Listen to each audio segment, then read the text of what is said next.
The Mercedes had died somewhere on the dark stretch of I-280. Its German engineering no match for whatever had been done to it. Now, at 2:47 on a December morning, Italian leather shoes were stumbling through frozen Newark streets, leaving desperate tracks in week-old snow that the city had given up pretending to clear. Diane Pruitt was counting tips when she first heard the sound, a scraping, animal desperation against glass that made her look up from the $47.23 that stood between her and complete disaster. She was 24, though her hands looked older. 3 years of double shifts had carved something permanent into her face, a tiredness that sleep couldn't fix. The sneakers she wore had a hole in the left sole that let in cold with every step. And her coat, thin, inadequate, hung on a hook by the kitchen because the diner's heat barely worked, and she needed to save it for the walk home. She'd made a promise once, holding her mother's hand in a hospital room that smelled like industrial cleaner and dying hope. Diabetes medication had cost $340 a month. Her mother's paycheck had been $320. The math had been slow and cruel and inevitable.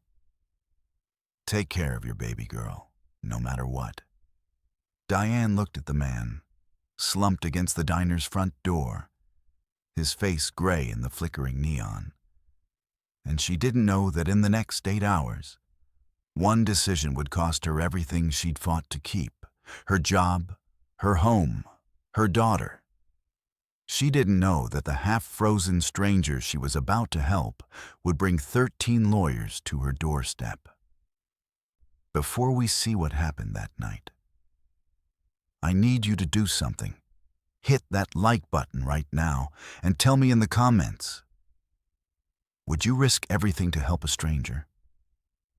Because what you're about to see will make you question everything you think you know about doing the right thing. Also, if you're listening right now, help me prove something wrong. My mother said I wouldn't even reach 1,000 subscribers, but I believe stories like this deserve to be heard. Help me show her that these stories matter by hitting that subscribe button. Subscribe to Letters of the Heart, and let's keep breathing life into stories that were never meant to stay silent. Now, let's continue. The temperature outside was 19 degrees. The wind chill made it feel like 8. Every other business on the street had iron grates pulled down over dark windows, and Diane Pruitt was about to make a choice that would change everything. Because when she opened that door, she wasn't just letting in the cold. She was letting in the fight of her life. The mop handle had been broken for 6 weeks, fixed with duct tape that left sticky residue on Diane's palms every time she gripped it. She worked in small circles, the way Linda had taught her 3 years ago when she'd first started, clockwise patterns that didn't leave streaks, pushing the gray water toward the kitchen drain. It was 2:30 in the morning, and the ritual had become automatic. Mop, ring, repeat, count tips between tables. $47.23. She'd needed $59 to make the rent extension she'd begged for. The landlord had been clear. $12 short might as well be $1,200. In his world, close didn't count. In her world, close was the story of her life. The TV mounted in the corner was playing the news. Some corporate lawyer missing for 3 days. Pharmaceutical company, millions of dollars.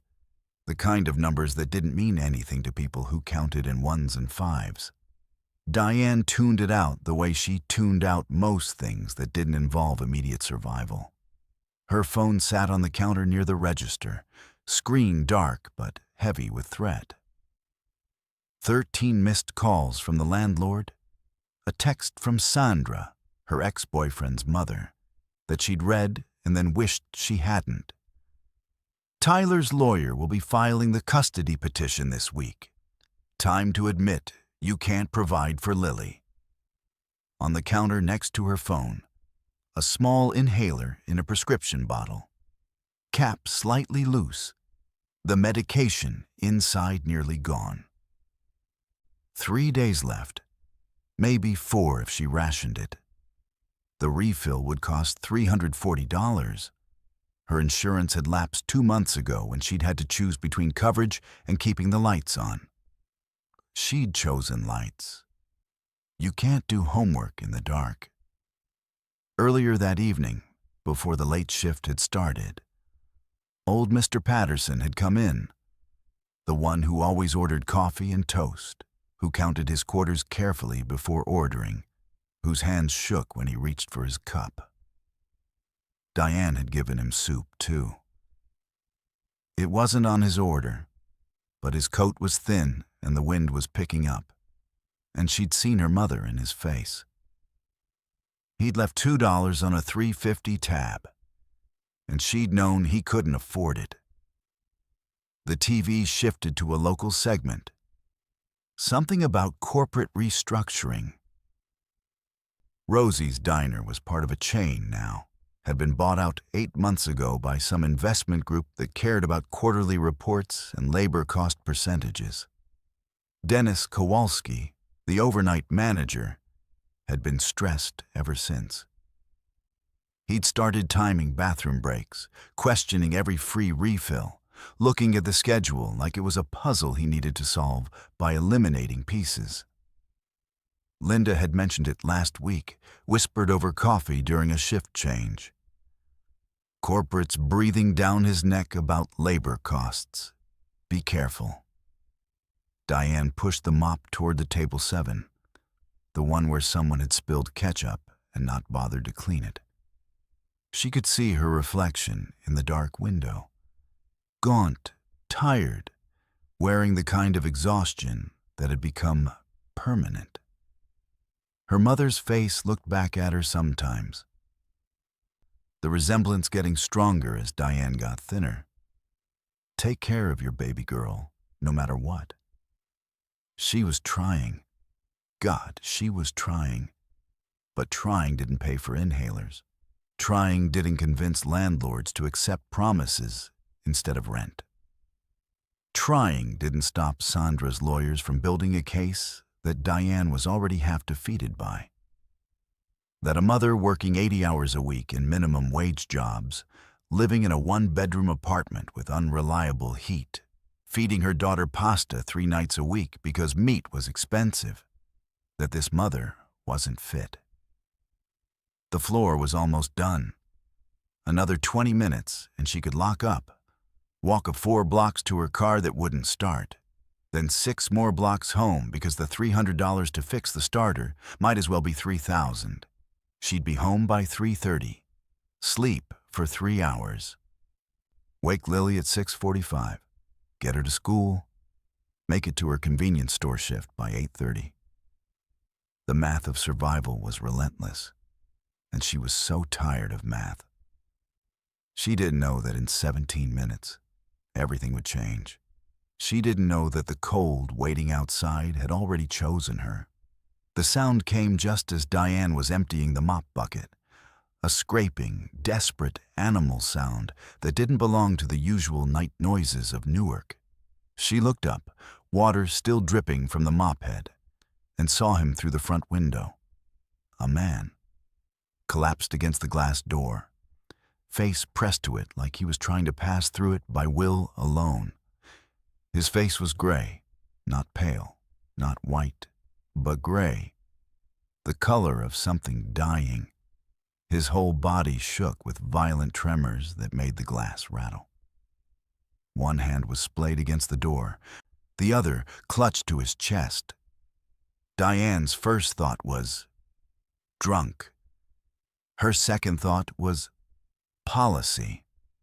Her third thought, the one that made her move toward the door even though she knew she shouldn't, was the memory of her mother's face, going that same shade of gray in a hospital bed. when the money for insulin had run out and pride had kept her from asking for help until it was too late. She unlocked the door. Against every rule Dennis had ever recited during his mandatory meetings. Against the laminated policy sheet taped to the wall by the register. Against her own survival instinct that said getting involved meant getting hurt. The cold hit her like a wall. 19 degrees, wind chill 8. The kind of cold that burned exposed skin in minutes. The man nearly fell into the diner when the door opened, and Diane caught him reflexively. His skin felt like frozen meat, not cold, frozen. The kind of cold that meant cells dying, tissue damage, permanent harm. His lips had gone from blue to white. Each breath rattled. When she touched his hand to help him up, she had to force herself not to recoil. "Please," he managed. The word came out broken. "Car broke down, robbed. Please." Diane looked past him at the street. Empty, every business closed, iron grates pulled down, darkness pressing in from all sides. The nearest hospital was 9 blocks away. The nearest police station was 12.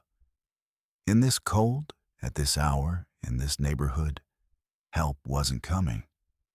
She looked at the man, at his expensive coat crusted with ice, at his leather shoes that cost more than she made in a month, at the way his body was shutting down from exposure. She looked at the clock on the wall, 2:47 a.m. She looked at her phone, thinking about the custody petition, the eviction notice, the bills stacked on her kitchen table. Take care of your baby girl, no matter what. But her mother had also said something else, something Diane had almost forgotten. We help because we're human. The minute we stop being human entirely. The decision took 3 seconds. She knew it was wrong by every rule that mattered to people with clipboards and insurance policies and stable lives. She knew it could cost her everything. She pulled him inside anyway. "Come on," she said, wrapping her own coat around his shoulders. The cold hit her immediately. She'd been warm in the diner's inadequate heat, and now she was in just her thin work shirt, already shivering. "Come on. You need to sit down." He stumbled toward the corner booth, the one by the window that nobody liked because the vinyl was cracked and the heater didn't reach it. He collapsed into it, head falling back against the seat, eyes closing. Diane locked the door behind them and went to make coffee. Strong, black, hot enough to burn. She brought it to him with shaking hands. "Drink," she said. "Slowly." He did. His hands could barely hold the cup. She went back to her closing duties, but checked on him every few minutes. Watched his color slowly return from gray to pale. Watched the violent shaking become trembling, become stillness. At 3 a.m., he stopped shaking entirely. At 4:30, exhausted, traumatized, hypothermic, he fell into the sleep of someone whose body had given up trying to stay alert. Diane finished mopping, counted the register, completed her checklist, and kept glancing at the stranger in the corner booth, wondering who he was, what had happened to him, whether she'd just saved his life or destroyed her own. At 5:45 a.m., she heard the truck pull up outside. Headlights cut through the diner window. She knew the sound of that engine, Dennis's pickup, arriving exactly 15 minutes early the way he always did. The way he'd done every morning for 8 months since corporate had promoted him and made him responsible for labor cost percentages. Diane looked at the sleeping stranger in the corner booth. She looked at the front door. She didn't know his name. She didn't know what she'd saved him from. But she was about to learn the price of compassion in a world where compassion had become a luxury she couldn't afford. The headlights went dark. A truck door slammed. Diane heard Dennis's keys at the lock. She didn't know that the man sleeping in her diner had spent the last 72 hours running for his life from people who wanted him dead. She didn't know that her job was about to become the least of her problems. She only knew that Dennis Kowalski had been waiting for a reason to fire her, and she just handed him one. Dennis Kowalski entered at exactly 6 a.m., the way he always did, punctual to the point of aggression. He was 47, balding with the kind of face that looked like it had been disappointed by life, and decided to return the favor. He wore his manager polo tucked into jeans belted too tight, and carried a clipboard like it was a weapon. He saw the stranger in the corner booth before he'd taken 3 steps inside. His face went red. Not flushed, red, the kind that came from rage held barely in check. What the hell is this, Pruitt? Diane stepped forward, hands already rising in a gesture she hated, placating, apologetic, the posture of someone who'd spent 3 years learning that survival meant making yourself smaller. Dennis, he was Company Policy Section 4.2. Dennis cut her off, voice tight. No unauthorized persons during closed hours. 0 exceptions. He would have died, and that's terrible. Dennis's tone suggested it wasn't terrible at all, just inconvenient. But you violated direct policy. You're terminated effective immediately. The words landed like a punch. Diane's breath caught. Dennis, please. I have a daughter. Should have thought about that before you turned this place into a homeless shelter. The stranger was waking up now, confused, trying to sit up. Dennis didn't even look at him. He kept his eyes on Diane, arms crossed over his clipboard, body language radiating the kind of petty authority that came from having very little power and wielding it viciously. Dennis, it was an emergency. He had hypothermia. He could have died out there. Not my problem, not your problem. Definitely not the company's problem. Dennis pulled a paper from his clipboard. Pre-printed, she noticed, like he'd been carrying it around, waiting for this moment. Sign this acknowledging termination. You can collect any final pay next Friday. I need to call corporate. This isn't... There has to be a review process. My decision is final. Dennis glanced at his watch, nervous. You need to leave. Now. The stranger tried to speak. This woman saved my life. Sir, Dennis's voice went sharp. If you don't have business here, you need to leave too. The stranger reached for his phone. Dead, Diane remembered. His wallet was gone, stolen when he was robbed. He had no way to prove who he was, no way to make any of this matter. He looked at Diane, and she saw something in his eyes. Desperation mixed with determination. Please, give me your number. I need to make this right. No fraternizing with former employees, Dennis snapped. Both of you, out, now. Diane felt the moment crystallize, felt her life folding in on itself. She removed her apron with shaking hands. It was stained with coffee and grease, the fabric worn thin from 3 years of double shifts. Dennis watched her, counting her tips like she might steal them. $47.23, every dollar accounted for. Every coin representing hours of her life. Linda arrived for the morning shift, saw what was happening, and looked away. She needed this job too. She had her own survival math. Diane walked past Dennis without looking at him. The stranger followed, still weak, still confused, trying to say something that might fix this. "I'm sorry," he said as they stepped into the pre-dawn darkness. "I'm so sorry. If you just give me your number, I can—" But Diane was already walking away, into the cold, into the wreckage of her life. Thinking about the custody petition and the eviction notice and the empty inhaler and the $12 she'd been short and how all of it had just become catastrophically worse. She didn't know the stranger's name. She didn't know he'd spent 72 hours running from people who wanted him dead. She didn't know that inside the diner, Dennis was pulling out his phone, hands shaking, deleting something from the computer system, looking nervous in a way that suggested he knew exactly who the stranger was and exactly what he'd just done. 6 hours ago, Diane had 2 jobs and a fighting chance. Now she had nothing, because she'd chosen a stranger's life over her own survival. And the cost, the real cost, was just beginning. Diane arrived home at 7:30 a.m.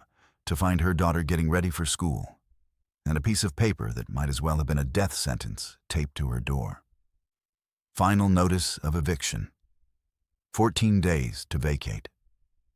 The landlord had added a late fee. $250. The total owed was now $1,890, a number so impossibly large that Diane stood staring at it, her brain refusing to process how she would ever produce that much money. "Mommy?" Lily was at the door, backpack on, 6 years old with her mother's dark hair and her grandmother's eyes. Mrs. Patterson stood behind her, the neighbor who watched Lily in the mornings when Diane was at the diner, who charged $20 a week that Diane was already 2 weeks behind on. "Why are you home?" Lily asked. "You're never home in the morning?" Diane forced a smile that felt like breaking glass. "Special day off, baby." Mrs. Patterson's expression said she didn't believe it. She was 73, had raised 5 kids in this same building, knew the difference between a day off and a crisis. "Everything okay?" Mrs. Patterson asked quietly. "Fine," Diane lied. "Everything's fine." Lily held up a piece of paper, a drawing from school, crayon on construction paper, an angel with yellow hair and a halo helping someone lying down. "We had to draw helping angels in class. I drew you, Mommy, because you help people." The words hit Diane like a physical blow. She pulled Lily into a hug, pressing her face into her daughter's hair so Lily wouldn't see her eyes filling with tears. "That's beautiful, baby. Miss Chen says helping people is the most important thing." Miss Chen doesn't pay your rent, Diane thought, but said, "Miss Chen is very smart." Lily's breathing was slightly labored, not bad yet, but getting there. The familiar wheeze that meant the inhaler was running low, that her lungs were starting to struggle. 3 days left of medication, maybe 4. After Mrs. Patterson took Lily to school, Diane sat at her kitchen table and spread out bills like cards in a losing hand. Rent, holiday date nanny, due in 14 days or eviction. Utilities, $234, past due disconnection notice. Car repair, $300, needed if she ever wanted it to start again. Inhaler refill, $340, needed in 3 days. Groceries, $0, because there was no money for groceries. Total needed immediately, $2,764. Current savings, $47.23. Unemployment wouldn't start for weeks and wouldn't cover half her expenses anyway. She'd been fired for cause, policy violation, which might disqualify her entirely. She pulled out her phone and stared at the contact she'd been avoiding for months. Sandra Wright, ex's mother. Sandra had money. Old money, the kind that came from inheritance and real estate, and never having to count bills at a kitchen table. She'd made her position clear when Diane and Tyler had broken up. That boy is unreliable, but Lily deserves better than this. Let me help. But Diane knew what Sandra's help meant. It meant proving she couldn't provide. It meant custody arguments and lawyers, and Lily growing up thinking her mother had been too weak to keep her. She considered calling the church, the one where she'd taken Lily for Sunday school when she could afford the gas. They'd helped twice before with utility bills. But she'd exhausted that goodwill. There were other people in crisis. There was always someone more desperate. She considered a payday loan, the place 3 blocks away with a bright yellow sign and the 400% interest rate. But she was already maxed out there. 18 months ago, when Lily had gotten pneumonia and the ER bill had come due, she'd borrowed $500. She was still paying it off at $67 a month. The math was relentless, brutal, inescapable. She had 3 options, and they were all different ways of losing. Diane put her head in her hands and let herself cry for exactly 2 minutes, timed on her phone, because she couldn't afford to fall apart, couldn't afford to stop moving, couldn't afford anything except the grinding machinery of survival that had just lost several essential gears. She didn't know that 17 miles away, in a hospital room, a man was making phone calls that would change everything. She didn't know his name was Russell Blackwell. She didn't know that while she sat drowning in bills, he was mobilizing an army. Russell Blackwell woke up in the hospital to the smell of antiseptic and the feeling of an IV needle in his arm. For a moment, he didn't remember where he was or how he'd gotten there. Then it came back in fragments. His car dying on I-280. The 2 men who'd been following him for days catching up. His phone thrown in the river, his wallet taken, stumbling through frozen streets until he'd collapsed outside that diner. The woman, the waitress, she'd saved his life. A nurse noticed he was awake. "Mr. Blackwell, you're at University Hospital. You were brought in at 8:15 this morning. Hypothermia, 2nd stage. You're lucky you got somewhere warm when you did." Russell's mind was already racing past his own condition. What day is it? Friday, December 8th. 3 days. He'd been missing for 3 days. He reached for his phone, charged now, finally. The screen lit up with 247 missed calls, 613 text messages, and a voicemail box full to capacity. He ignored all of it and called his firm. "Marcus," he said when his partner answered. "It's me." "Jesus Christ, Russell. Where the hell have you been? The judge is threatening to dismiss the case. Apex's lawyers are claiming witness tampering. The media is running stories about you having a breakdown. My car was sabotaged. They tried to kill me." Silence on the other end. Then, "They? Whoever Apex hired. I've been running for 3 days." Russell sat up despite the nurse's protests. "How much time do we have?" "Trial starts in 8 days. We need you back. Now." "I'll be there." Russell's voice was steady despite the exhaustion. "First, I need you to do something for me." He explained about the diner, the waitress, what she'd risked to save him. Marcus was quiet for a moment. "Russell, we have 8 days to prepare for an $800 million case. I need you to find her, Marcus. Everything about her. And I need it in 2 hours. Because Russell Blackwell hadn't spent 20 years fighting for people who couldn't fight for themselves just to abandon the person who'd saved his life, when she'd had every reason not to. 2 hours later, the investigator called back. Her name is Diane Pruitt, 24, single mother, daughter age 6. She was fired this morning about an hour after you left the diner. Manager cited policy violation.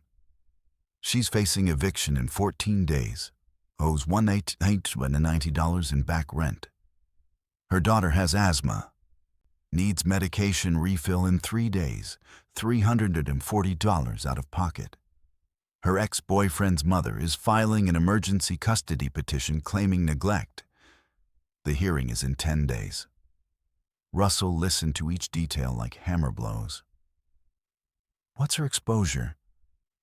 Legally? She violated company policy, so the termination will likely stand.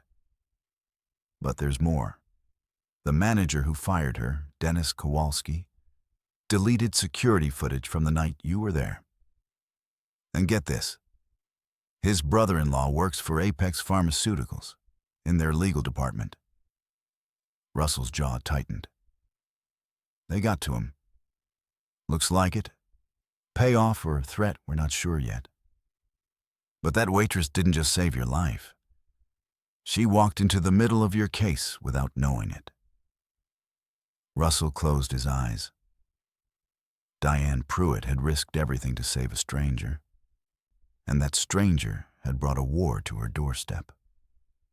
Marcus, Russell said quietly, call everyone. Pull them off everything else. I want the full team, all 13 lawyers. We're going to New Jersey. Russell, the trial will happen in 8 days, and we'll win it. But first, we're going to fix what I broke. Russell's voice was steel. That woman saved my life when she had every reason not to. When she had a daughter to protect and bills she couldn't pay, and a manager who was looking for an excuse to fire her. She made a choice that cost her everything. He thought about the years he'd spent building his reputation on defending people the system had failed.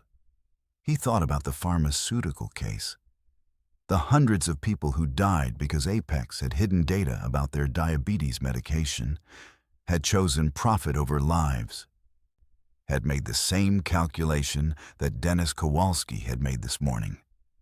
That person suffering is not my problem. Assemble the team, Russell said. We're not just defending her. We're going to war. Because Russell Blackwell had spent 20 years fighting corporations that crushed people for profit.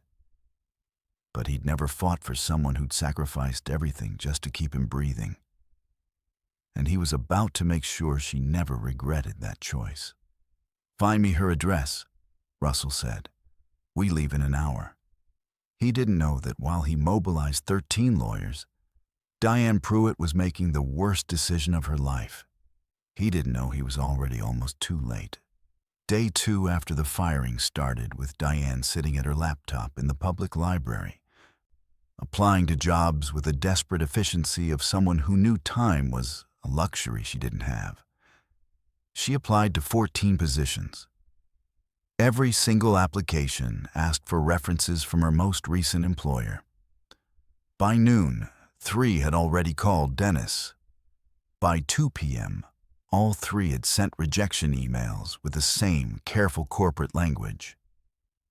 We've decided to move forward with other candidates. By 4 p.m., the convenience store where she'd worked her second job for 8 months called. Diane, this is Frank. Listen, I heard some things about what happened at the diner, about you being unreliable. We can't have that kind of thing here. I'm gonna have to let you go. Frank, that's not what... Dennis is lying. I helped someone who was dying. I'm sorry, Diane. Decisions made. The line went dead. She sat in her car in the library parking lot, the car that still wouldn't start, that she'd walked 3 miles to reach, and felt the full weight of what Dennis had done. He wasn't just firing her. He was making sure she couldn't work anywhere, blacklisting her, destroying her ability to survive, and she still didn't know why. She walked the 3 miles home and found registered mail waiting in her door. Emergency Custody Petition. Wright v. Pruitt. Sandra's lawyers had moved fast. The petition was 8 pages of carefully worded accusations that added up to one simple argument. Diane Pruitt was unfit to care for her daughter. Evidence of unstable housing, current eviction proceedings, evidence of inability to provide basic necessities, utility disconnection notices, evidence of negligent behavior, terminated from employment for policy violations, evidence of inadequate medical care, child's asthma medication inconsistently available. The hearing was in 10 days. Child Protective Services would conduct a home visit in 3 days to assess living conditions. Diane stood in her apartment, 1 bedroom, peeling paint, a heater that worked sometimes, a refrigerator that held mostly condiments and the cheap pasta that Lily loved because she didn't know better, and saw it through CPS's eyes. This was neglect, not because she didn't love Lily with every atom of her being, not because she didn't work herself to exhaustion trying to provide, but because love and effort didn't pay rent. Love and effort didn't keep the heat on. Love and effort didn't fill prescription bottles. The custody petition was right. She couldn't provide basic necessities, and in 3 days, the state would document that fact officially. Mommy? Lily was home from school, breathing hard from climbing the stairs. Her chest rattled with each breath, the sound Diane had learned to recognize with sick dread. Mommy, my chest hurts. Diane grabbed the inhaler from the counter. Empty. She'd thought there were 3 days left. She'd counted wrong, or Lily's symptoms had gotten worse faster, or the math had just finally caught up with them. Baby, we need to go to the pharmacy. Okay. Lily's voice was small, scared. It hurts to breathe deep. Diane called the pharmacy, hands shaking. Hi. I need to refill a prescription for Lily Pruitt, albuterol inhaler. 1 moment. Keyboard clicking. I'm showing your insurance as inactive. Out-of-pocket cost would be $340. Can I pay half now and half when I get paid? Even as she said it, Diane didn't know when she'd get paid. She had no job. I'm sorry, we can't do payment plans. Diane looked at Lily sitting on the couch, arms wrapped around her chest, breathing carefully. 6 years old, scared, hurting. She thought about the emergency room. They had to treat her. They couldn't turn away a child in respiratory distress. But they'd bill thousands of dollars. And the CPS report would note, Mother brought child to ER for preventable asthma exacerbation due to failure to maintain prescription medication. She thought about calling Sandra. But proving she couldn't afford her daughter's medication was exactly what Sandra's petition claimed. Making that call would mean handing over custody right there. She went to her medicine cabinet, the bottle of Xanax prescribed 2 years ago when the anxiety had gotten so bad she couldn't sleep, when the panic attacks had made her think she was having a heart attack. She had 3 pills left. She'd been saving them for true emergencies. This is a true emergency, she thought. She took 1 pill, broke it in half, crushed half of the half into powder, and mixed it with water. It was a tiny amount, barely anything. Just enough to relax Lily's breathing, to calm the panic that made the asthma worse. She gave it to Lily. Drink this, baby. It'll help you breathe. What is it? Medicine? It's okay? Lily drank it. Within 20 minutes, her breathing eased slightly. Within an hour, she fell asleep. Diane sat next to her on the couch, watching her daughter's chest rise and fall, thinking, what kind of mother drugs her child because she can't afford real medicine? The answer was, a desperate one, a failing one. a mother who was drowning and pulling her daughter down with her. She held Lily and cried silently, the promise to her dead mother echoing in her head. "Take care of your baby girl, no matter what." "I'm trying, Mama," she whispered. "I'm trying." There was a knock at the door. Diane's first thought was the landlord. Maybe CPS had moved faster than she'd expected. Maybe Sandra had sent someone to document the conditions. She opened the door and found the stranger from the diner. He was cleaned up now. Expensive suit, not the half-frozen disaster she'd pulled inside 72 hours ago. He looked healthy, powerful, like he belonged in boardrooms and first-class cabins.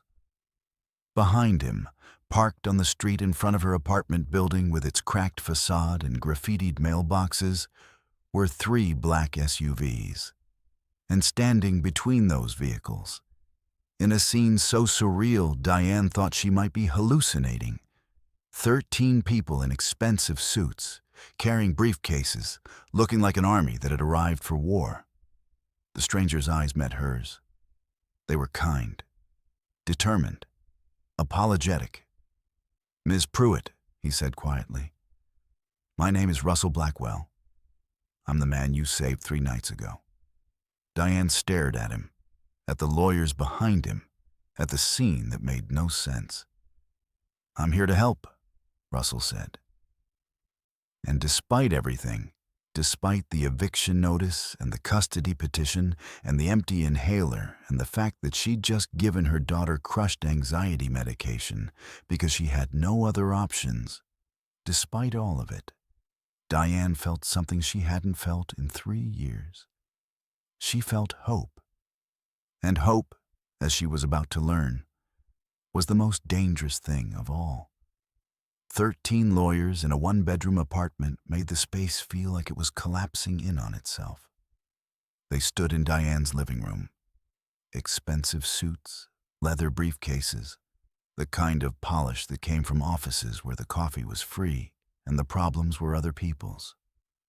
They looked wrong here, like swans that had wandered into a junkyard. The peeling paint seemed more obvious. The water stain on the ceiling seemed darker. The furniture, secondhand, held together with hope and duct tape, seemed to shrink in the presence of people who probably had closets bigger than this entire apartment. Russell Blackwell stood at the center, and up close, in the light, Diane could see him clearly for the first time.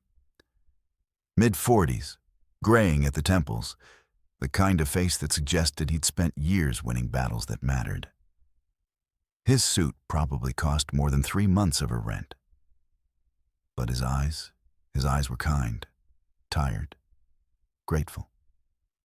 "Ms. Pruitt," he said quietly, "my name is Russell Blackwell. I'm a civil rights attorney. You saved my life 3 nights ago." Diane's hand was still on the doorknob.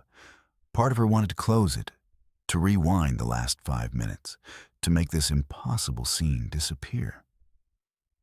"I don't understand. Why are you here? Are you—" Her voice caught. "Are you suing me?" "No." Russell's voice was firm. "They're all here to help you." The words didn't make sense. People like this didn't help people like her. People like her got help from church pantries and government offices with fluorescent lights and forms in triplicate. People like her got help that came with shame attached, with judgment implied, with a constant message that needing help made you less. "I don't—" Diane started. Russell gestured to the lawyers behind him. "May I introduce you to your legal team?" He went through them one by one, pointing, naming, explaining, and each introduction felt more surreal than the last. Maria Santos and James Chen, family law specialists. They'll be handling your custody hearing. 2 women and a man. No, 1 woman, 1 man, stepped forward slightly. The woman with dark hair and kind eyes, that reminded Diane of her mother. David Park and Christina Moore, labor law, wrongful termination suit against Rosie's Diner and Corporate. A young Asian man and a black woman with gray streaks in her hair nodded. Robert Fisher, criminal attorney. Dennis Kowalski has been embezzling from employees for 3 years. We're prosecuting. A man with steel gray hair and the posture of someone who'd spent decades in courtrooms. Sarah Williams and Marcus Navarro, housing advocates, eviction injunction, landlord negotiations. 2 more lawyers, both looking at the eviction notice still taped to Diane's door. Dr. Elizabeth Hart, pharmaceutical litigation specialist. Your mother's death. We need to talk about that. An older woman, maybe 60, with the bearing of someone who'd fought wars and won them. Plus support staff, investigators, and paralegals. Diane looked at them all, then back at Russell. Her throat was tight. This is a joke. People like you don't help people like me. There's a catch. There's always a catch. No catch, Russell said simply. People like me owe people like you everything. You didn't hesitate when I needed help. Neither will I. Movement in the doorway to the bedroom. Lily, woken by voices, standing there in her worn pajamas, clutching her stuffed rabbit, eyes wide at the strangers filling their home. Mommy? Diane's maternal instinct overrode everything else. Pride, confusion, fear. She moved to Lily, crouched down, pulled her close. It's okay, baby. These are friends. She looked back at Russell, and something shifted in her face.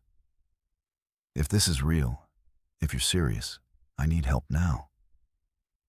My daughter needs medication. Her inhaler's empty and I can't afford the refill and she can barely breathe and I gave her... Her voice broke. I gave her crushed anxiety medication because I didn't have any other options and I'm terrified Child Protective Services is going to find out. Kim, Russell said, turning to a young woman with a tablet. What pharmacy? CVS on Broad Street, Diane whispered. Kim was already on her phone. This is Kim Chen with Blackwell & Associates. We need an emergency prescription refill for... She looked at Diane. Lily Pruitt, albuterol inhaler. Delivered within the hour. Bill to... Kim looked at Russell. He pulled out a credit card without hesitation.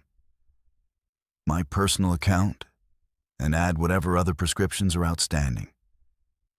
Diane's legs gave out. She sat heavily on the couch, Lily in her arms, and started crying. Not delicate tears. The ugly, body-shaking kind that came from 3 years of holding everything together, finally breaking apart. Why? She managed. Why would you do this? Russell sat across from her, leaning forward, hands clasped. Because 3 nights ago, I was running from people trying to kill me. I'd been chased, robbed, left to freeze to death on a highway. I made it to that diner because it was the only light I could see. You were the only person who saw me as human. He paused, making sure she was listening. If you hadn't opened that door, I'd be dead. And the trial I've been working on for 2 years, a case representing 847 families whose loved ones died from a pharmaceutical company's greed. That trial would have collapsed. Diane looked up, tears still streaming. What medication? Apex Pharmaceuticals diabetes medication, Orinex. They knew it caused cardiac failure. They buried the evidence. The room tilted. Diane's voice was barely a whisper. That's what my mother took. That's what killed her. Russell's face confirmed what Diane already knew. I know. I've been fighting this case for 2 years. You enabled justice for hundreds of families, including your own mother. Diane sat there, Lily warm against her chest, surrounded by lawyers in expensive suits standing in her falling-apart apartment, and tried to process the impossible arithmetic. Saving one life had somehow connected to avenging her mother's death, had somehow brought an army to her doorstep. Her voice was small. I couldn't let you die. Anyone would have. Dennis didn't. Russell interrupted gently. The CVS 2 miles away with its lights on didn't. The cars that passed me on the street didn't. You did. And it cost you everything. Silence filled the apartment. Even Lily was quiet, sensing the weight of the moment. So, we're going to get you everything back, Russell said. And then some. Maria Santos, the family law attorney, spoke up. Ms. Pruitt, we've already started working on your case. The custody hearing is in 8 days. We have a strategy. David Park added, the wrongful termination suit is being filed today. We have evidence Dennis Kowalski has been embezzling, and he tried to frame you to cover it up. Sarah Williams gestured to the eviction notice. We're filing an injunction tomorrow morning. You're not losing this apartment. Each statement was a domino falling, reconstructing the world that had collapsed 3 days ago. Diane couldn't speak. She could only hold Lily and cry and wonder if she was dreaming or dying, or somehow, impossibly, being saved. Russell stood. Get some rest tonight. Tomorrow morning, 9 a.m., come to our offices. We have work to do. He handed her a card, heavy stock, embossed letters, Blackwell and Associates, Civil Rights Litigation. One more thing, Russell said at the door.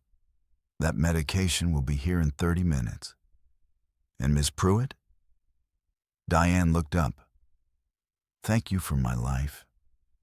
I'm going to spend however long it takes making sure you never regret saving it. After they left, Diane sat in the silence of her apartment that suddenly felt different. Lily was breathing easier already, just from the promise that help was coming. The inhaler arrived 23 minutes later. And Diane Pruitt, who'd spent 3 years invisible, started to believe that maybe, just maybe, being human was enough. If you've ever felt invisible, if you've ever done the right thing and been punished for it, drop a comment right now. Because what happened next proves compassion isn't weakness. It's the strongest force in the world. And don't forget to subscribe, because Diane's fight is just getting started. But getting her job back was the easy part. What Russell discovered about Dennis Kowalski was about to turn a wrongful termination case into a criminal investigation that would expose a corruption scheme reaching far beyond one diner manager. The Blackwell and Associates conference room had windows that looked out over Manhattan, the kind of view Diane had only seen in movies. Floor 23. Glass and steel, and the implicit message that this was where power lived. She'd taken the train in, wearing clothes Maria Santos had brought to her apartment the night before. Professional, but not costume-like, the lawyer had promised. Lily was with Mrs. Patterson, who'd cried when Diane had paid her the back babysitting money with cash Russell's assistant had provided. 9 lawyers sat around the conference table. They'd worked through the night. Diane could see it in the coffee cups, the scattered papers, the intensity that came from people who'd found something that made them angry. Russell gestured for her to sit. We found some things. Marcus Navarro, Russell's partner, the one with silver hair and the voice of someone used to commanding courtrooms, opened a laptop. Dennis Kowalski has been running a systematic theft operation for 3 years. He turned the screen so Diane could see. Spreadsheets, transaction records, timesheets, tip reports.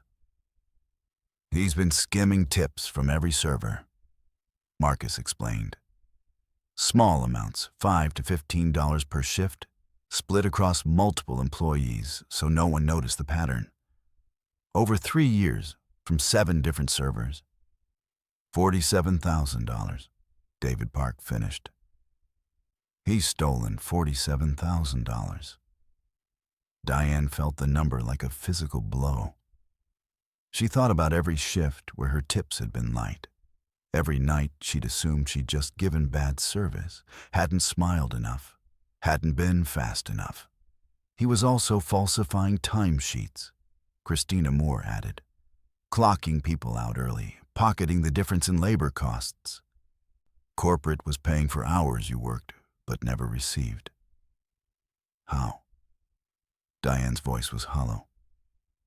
How did no one catch this?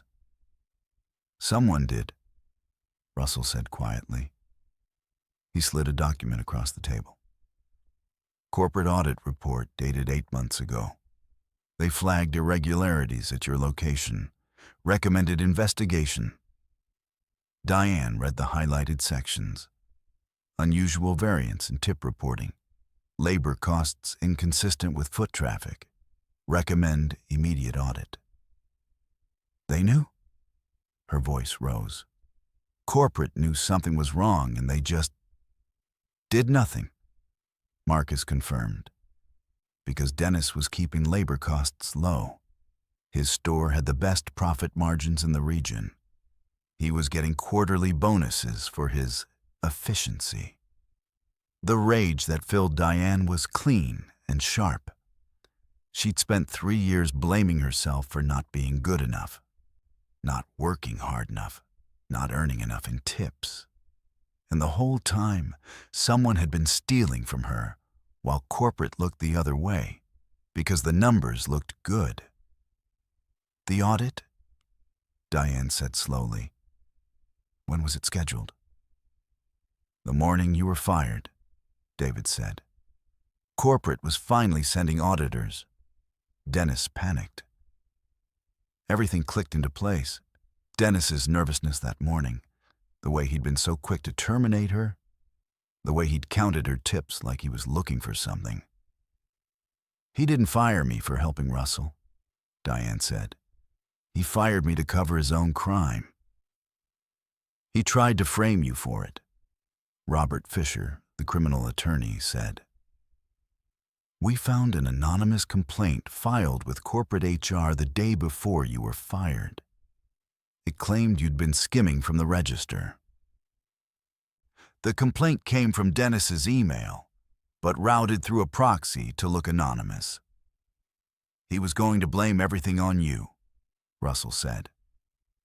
Make you the scapegoat for years of theft. But he didn't know who you'd helped. He didn't know that the half-frozen stranger sleeping in his diner was someone who could mobilize 13 lawyers overnight. Marcus leaned forward. We have every transaction record, every falsified timesheet, every forged tip report. He's done. What happens now? Diane asked. Criminally? We've turned everything over to the federal prosecutor. Embezzlement, fraud, attempted defamation. He's looking at 5 to 10 years. Robert's voice was satisfied. Civilly? David took over. Wrongful termination suit against both Dennis and Rosie's diner corporate. You're not just getting your job back. You're getting punitive damages. We're going to make this public. Make your story impossible to ignore. Maria Santos spoke up for the first time. The publicity will help with the custody case, too. It's hard to claim a mother is neglectful when she's being honored for heroism. There's risk in going public, Christina warned. Media attention, your life becoming a story people comment on. Are you comfortable with that? Diane looked across the table at these lawyers who'd worked through the night for her. She thought about Linda and the other servers who'd also been stolen from. She thought about every service worker who'd ever been told their humanity was a policy violation. She thought about Lily in the corner of Russell's office yesterday, playing with toys provided by staff, asking, "Mommy, why are those people being so nice to us?" "If it helps other people like me," Diane said. "Yes, I'm comfortable with that." Russell smiled. "That's what I thought you'd say." The strategy came together quickly after that. Maria and James laid out the custody defense, character witnesses, financial stability proof, evidence of the retaliation that had caused the temporary crisis. Sarah and Marcus explained the eviction injunction, already filed, landlord already served, back rent already paid from the firm's emergency legal fund. "The wrongful termination suit gets filed today," David said. "Both Dennis and Rosie's Diner Inc. are named. We're asking for reinstatement, back pay, punitive damages, and policy change." "Policy change?" Diane asked. Russell leaned back. "You're not the only person this has happened to. Service workers face retaliation constantly for acts of basic humanity. We're going to force Rosie's Diner to implement a Good Samaritan protection policy. Make it corporate-wide. Make it public. Make it matter." "And the criminal case against Dennis?" Diane asked. "Filed with the prosecutor this morning," Robert said. "He'll be arrested within 48 hours. Diane sat with all of it. The theft exposed, the frame-up revealed, the machinery of justice finally turning in her direction instead of crushing her.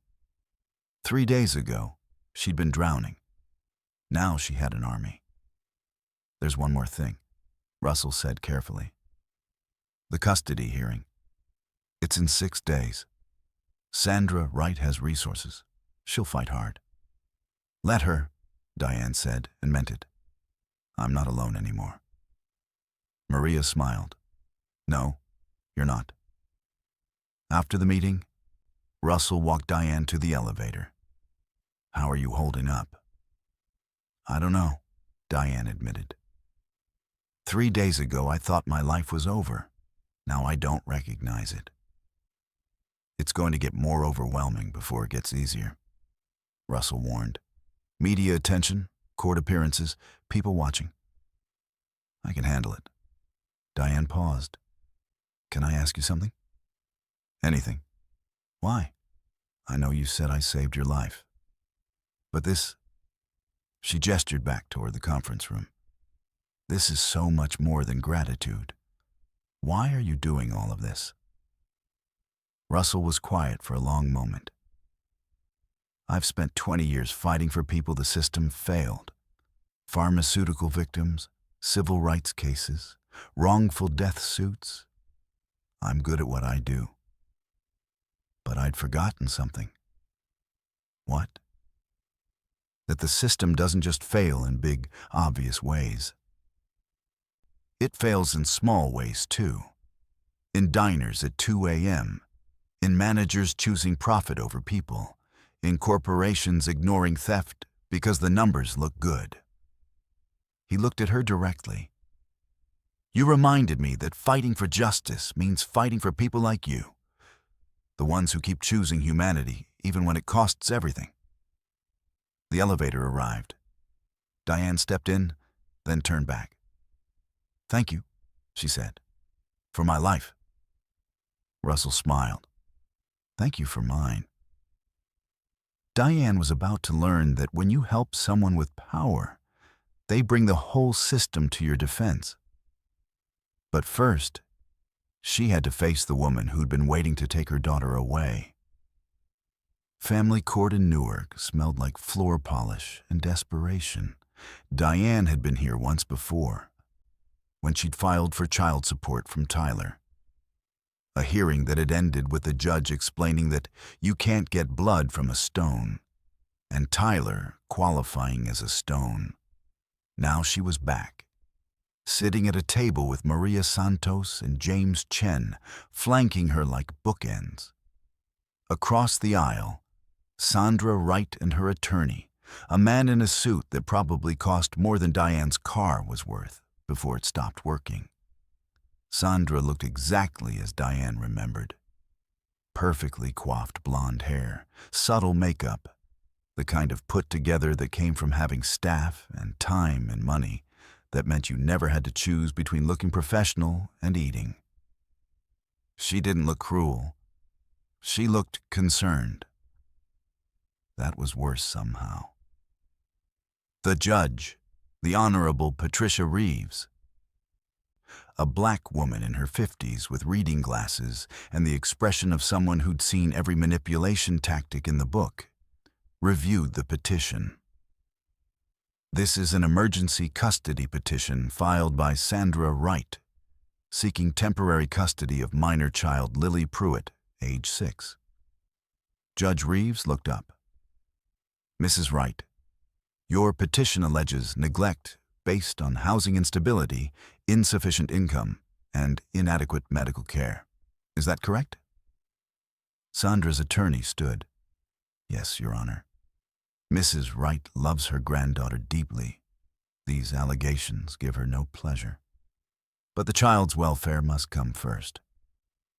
Ms. Pruitt, you're represented today by... Judge Reeves looked at the filing. Santos and Chen from Blackwell and Associates. That's interesting. Maria stood smoothly. Your Honor, the circumstances of this case are unusual. We believe the evidence will show that Ms. Pruitt was temporarily destabilized by retaliation for an act of heroism, and that stability has been restored. We'll see, Judge Reeves said. Mrs. Wright, present your case. Sandra's attorney, his name was Gerald something, Diane had already forgotten, stood and began laying out the evidence like weapons. Each one landed with precision. The eviction notice, 14 days to vacate, $1,890 owed. The unemployment, terminated from primary employment, insufficient income. The missed welfare appointments. Documentation that Diane had failed to appear for benefits eligibility reviews. The CPS report. An investigator's assessment of the apartment. Inadequate heating, insufficient food in refrigerator. Visible maintenance issues. Your Honor, Gerald said, Mrs. Wright is not seeking to punish Ms. Pruitt. She's seeking to provide stability for a child who deserves better than uncertainty. Then Sandra herself took the stand. She wore a cream-colored suit that looked soft and expensive. She dabbed at her eyes with a tissue. I love Diane, Sandra said, and probably even believed it. She's a good person. She tries so hard. But trying isn't enough when a child is suffering. Lily deserves a home with heat that works.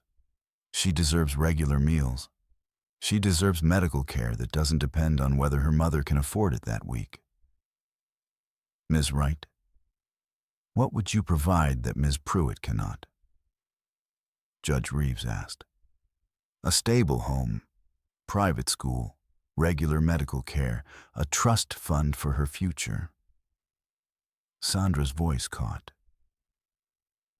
I just want Lily to have the childhood my son's poor choices denied her. Gerald introduced the final piece. A statement from a pharmacy technician confirming that Diane had attempted to fill Lily's prescription without insurance and had been unable to pay. Then, more damning, documentation that Lily had been brought to school with visible respiratory distress on 2 occasions in the past month. And, Your Honor, Gerald said quietly, we have evidence that Ms. Pruitt provided her daughter with unprescribed anxiety medication, her own Xanax, in lieu of proper asthma treatment. The courtroom went silent. Diane felt every eye on her. She'd known this was coming. Maria had prepared her. but knowing didn't make it hurt less. "Ms. Santos," Judge Reeves said. "Response?"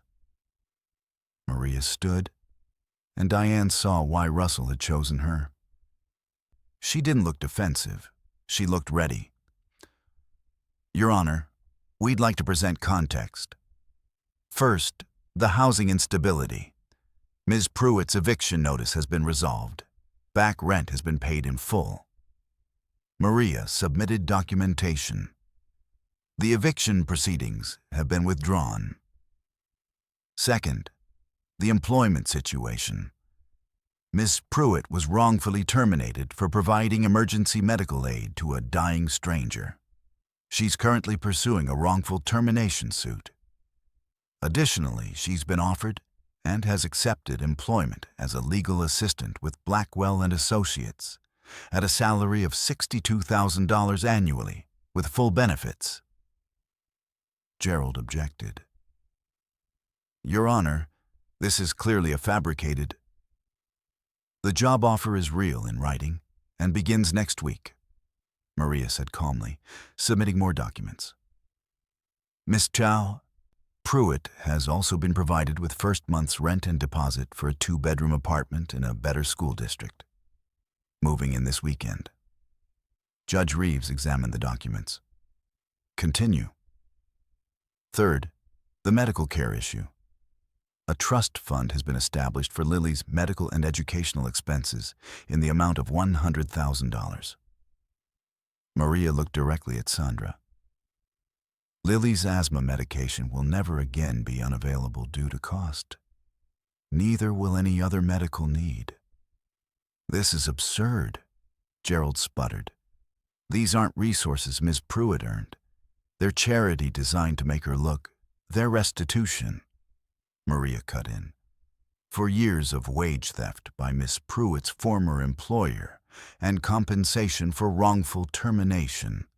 Additionally, and this is the important part, Your Honor, they're the direct result of Miss B. Pruitt's character." "Explain," Judge Reeves said.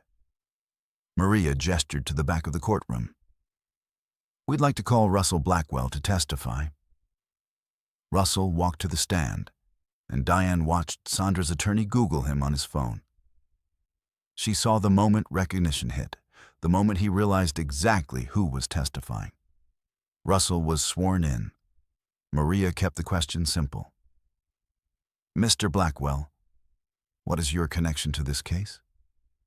"Diane Pruitt saved my life 11 days ago." Russell's voice was steady. "I was suffering from severe hypothermia after being abandoned on a highway. She risked her job and ultimately lost it to provide emergency aid." "Why were you on that highway, Mr. Blackwell?" "I'm the lead attorney in a civil case against Apex Pharmaceuticals. I was the target of an assassination attempt designed to prevent that case from going to trial. Miss Pruitt's actions enabled justice for 847 families." The courtroom stirred. Judge Reeves looked interested now. "Mr. Blackwell, Mrs. Wright's petition claims Ms. Pruitt provided inappropriate medication to her daughter. Do you have knowledge of this incident?" "Yes. Ms. Pruitt gave her daughter a small amount of prescribed anti-anxiety medication to ease respiratory distress when she could not afford Lily's asthma inhaler. This occurred on the same day she was wrongfully fired, when she had no income and no resources." Russell looked at Sandra. "She made a desperate choice, because watching your child struggle to breathe is terrifying. Especially when you've already watched your mother die from medication she couldn't afford." Silence.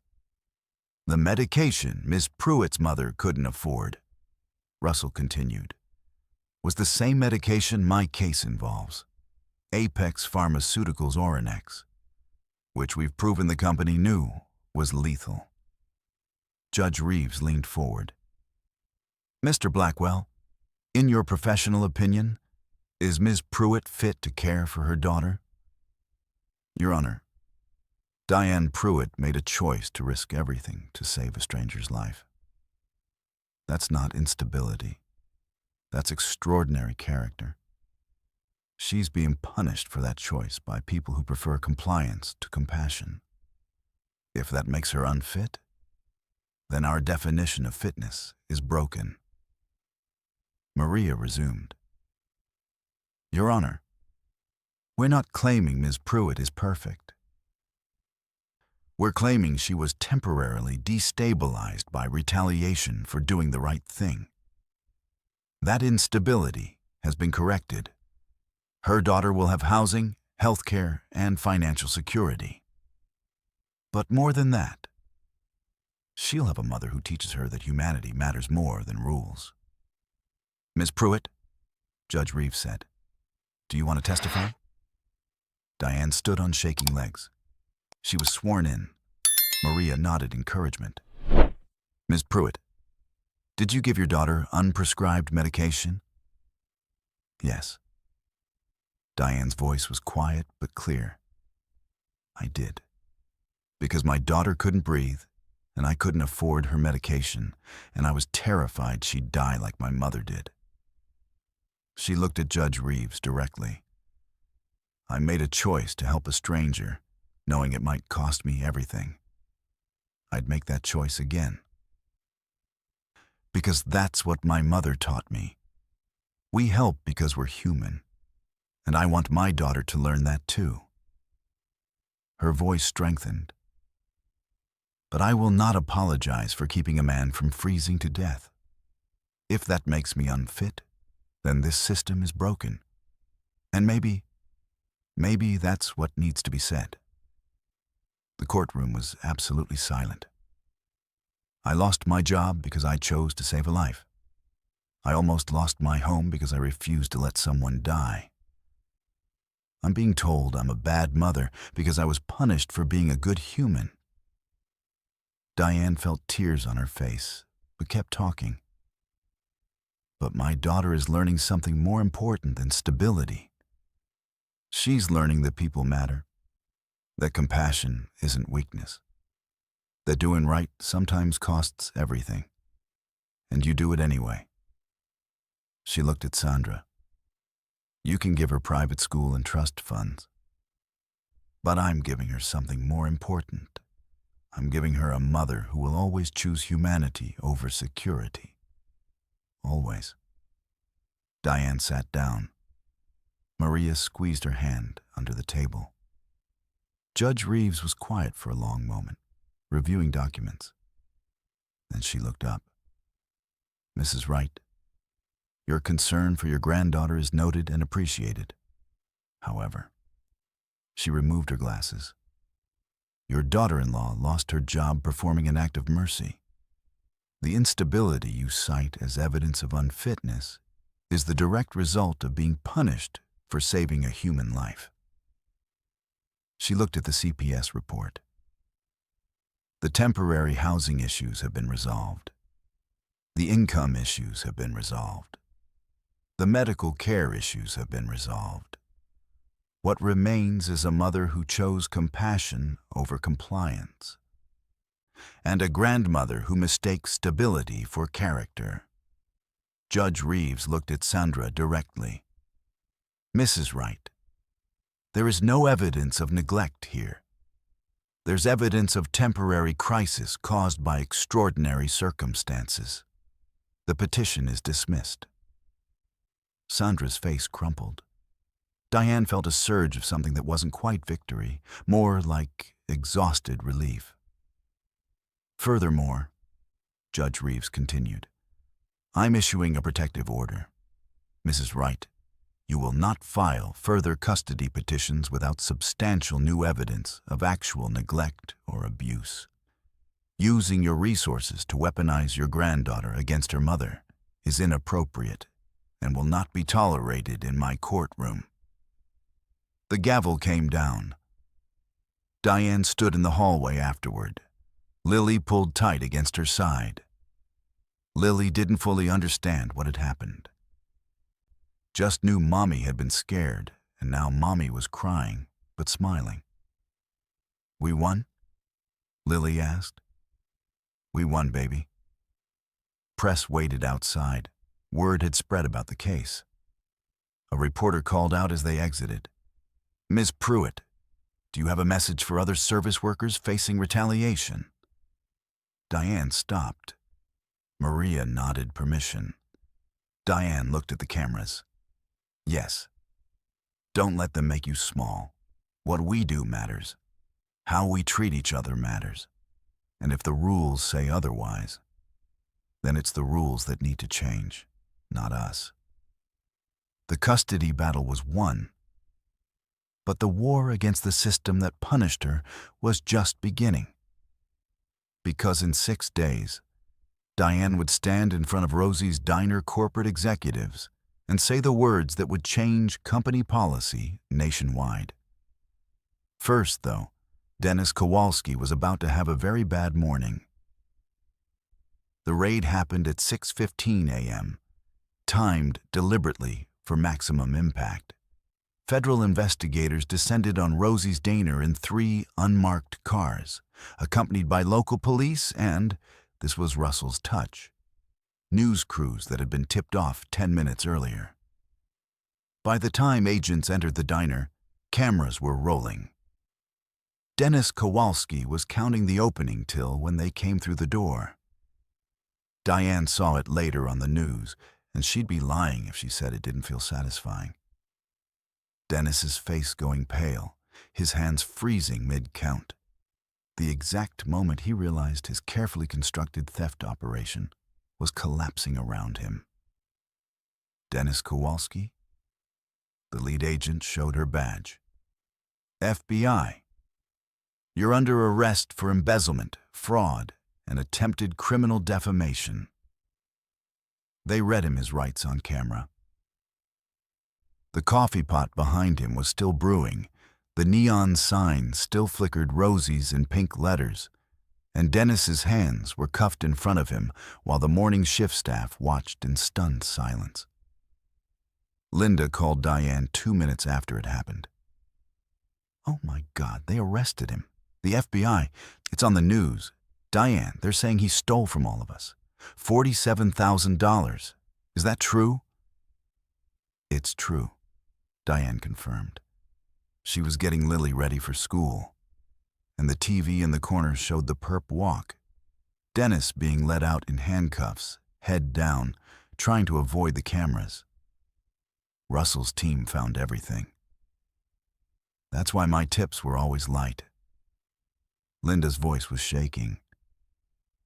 I thought I was just bad at my job. I kept thinking if I just worked harder, smiled more. God, Diane, 3 years. He stole from us for 3 years. That was the part that made Diane angrier than anything else. Not just the theft, the self-doubt it had created. Every server at Rosie's had blamed themselves, had worked harder, stayed later, smiled through exhaustion and harassment and indignity, thinking the problem was them. By noon, the story was everywhere. Diner manager's crime exposed by woman he fired for saving life. The news framed it perfectly. The hero punished for heroism, the villain exposed by his own cruelty. It was the kind of narrative that spread like fire through social media, that made people share and comment and rage at the injustice of it all. Justice for Diane was trending by 2 p.m.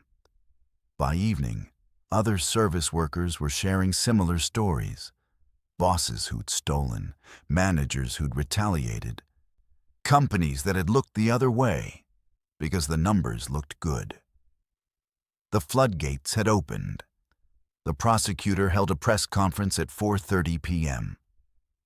Special Agent Rebecca Walsh stood at a podium flanked by evidence boxes and looking like justice personified. Dennis Kowalski systematically stole from 7 employees over a 3-year period, taking a total of $47,000 in wages and tips.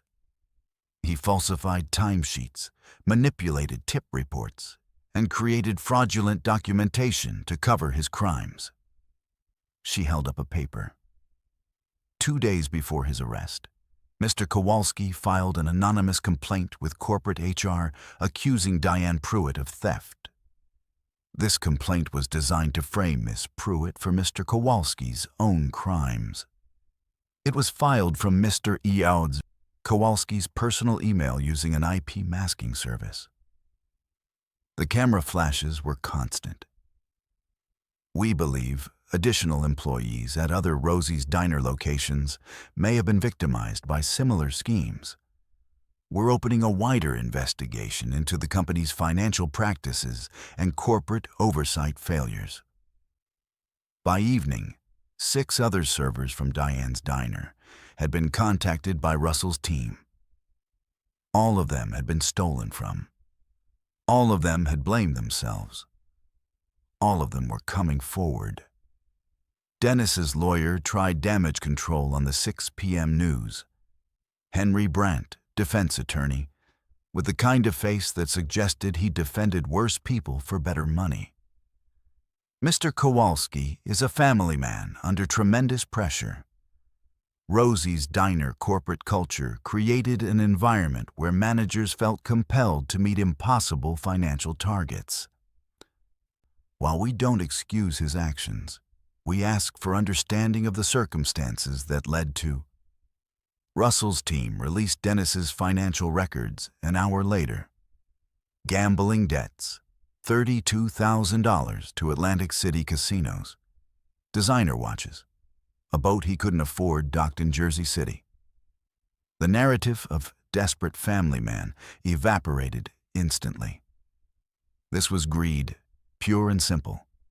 Public sympathy, what little had existed, disappeared entirely. Diane watched it all from her new apartment, which she'd moved into 2 days earlier. 2 bedrooms, working heat, a kitchen where the refrigerator didn't make ominous sounds. Lily had her own room for the first time in her life, decorated with furniture from IKEA that Diane had assembled with hands that still couldn't quite believe this was real. "Mommy, is that the mean man from your work?" Lily pointed at the TV showing Dennis's perp walk for the 100th time. "Yes, baby." "Is he going to jail?" "Probably." "Good." Lily returned to her coloring book, matters settled. At 6 years old, justice was simple. Bad people got punished, good people got helped.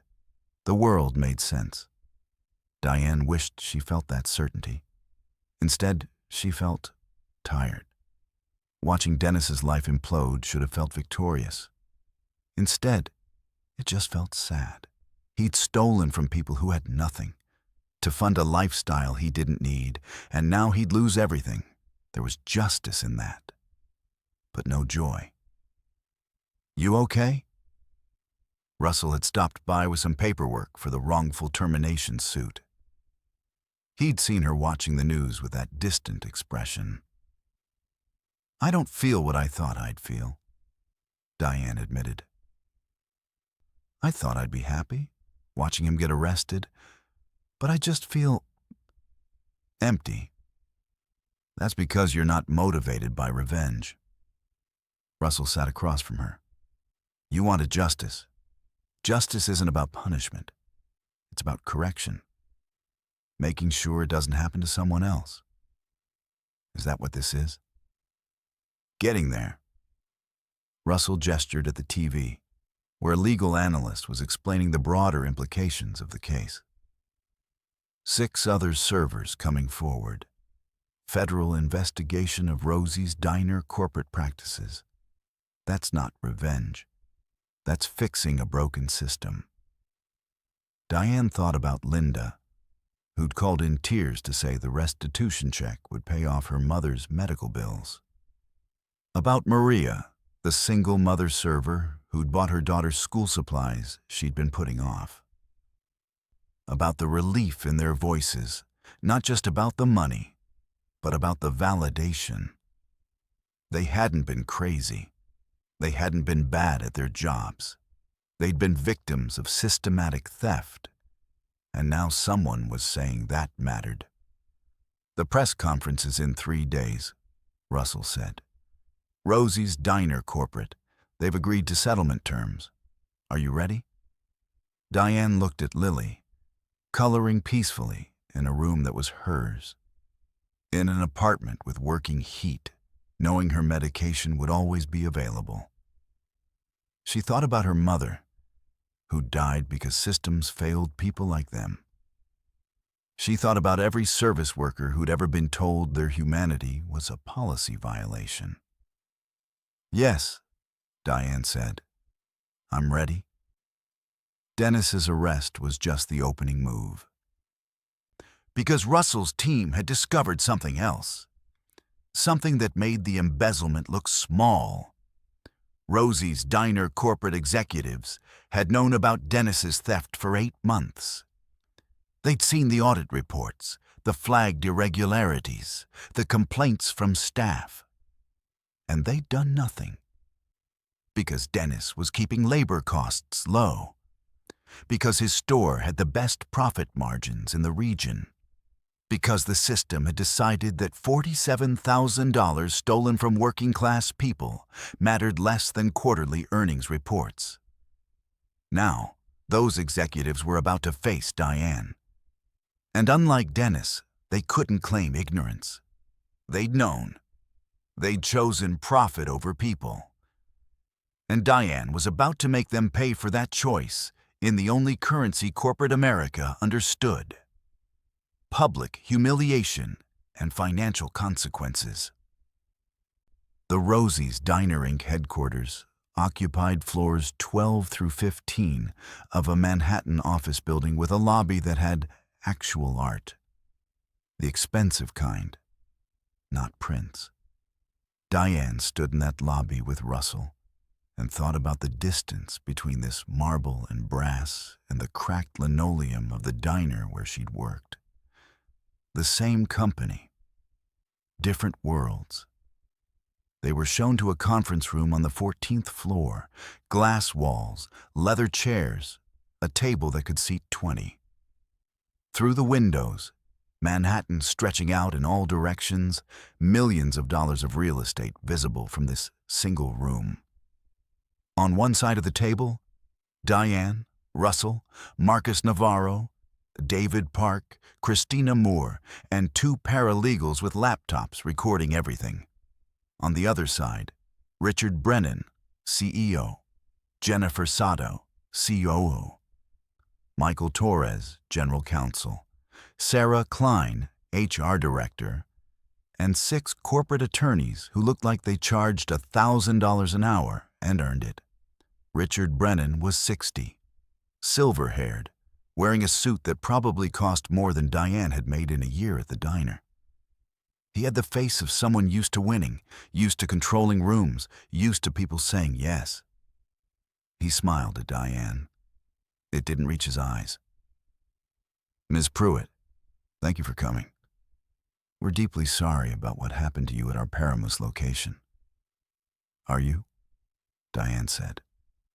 It wasn't a question. Brennan's smile flickered. Of course. Dennis Kowalski's actions were completely unacceptable. We had no knowledge. Russell slid a document across the table. Internal Audit Report. Dated April 15th of last year. Flagged irregularities at the Paramus location. Recommended immediate investigation. Marcus added another document. Follow-up memo from Jennifer Sato's office. Quote, Paramus manager maintaining excellent cost controls. Audit concerns appear overblown. Recommend delayed review pending Q3 results. The room went silent. Jennifer Sato's face remained carefully neutral, but Diane saw the tightness around her eyes. We maintain hundreds of locations. Michael Torres, the General Counsel, said carefully. Not every audit recommendation results in... Here's another one. Christina Moore distributed copies. Email from Dennis Kowalski to his regional supervisor. Quote, meeting labor cost targets through aggressive tip pooling and schedule optimization. That's code for wage theft. You knew. David Park added to the pile. Performance reviews showing Dennis Kowalski receiving bonuses for maintaining lowest labor costs in his region. 4 consecutive quarters, totaling $87,000 in performance bonuses.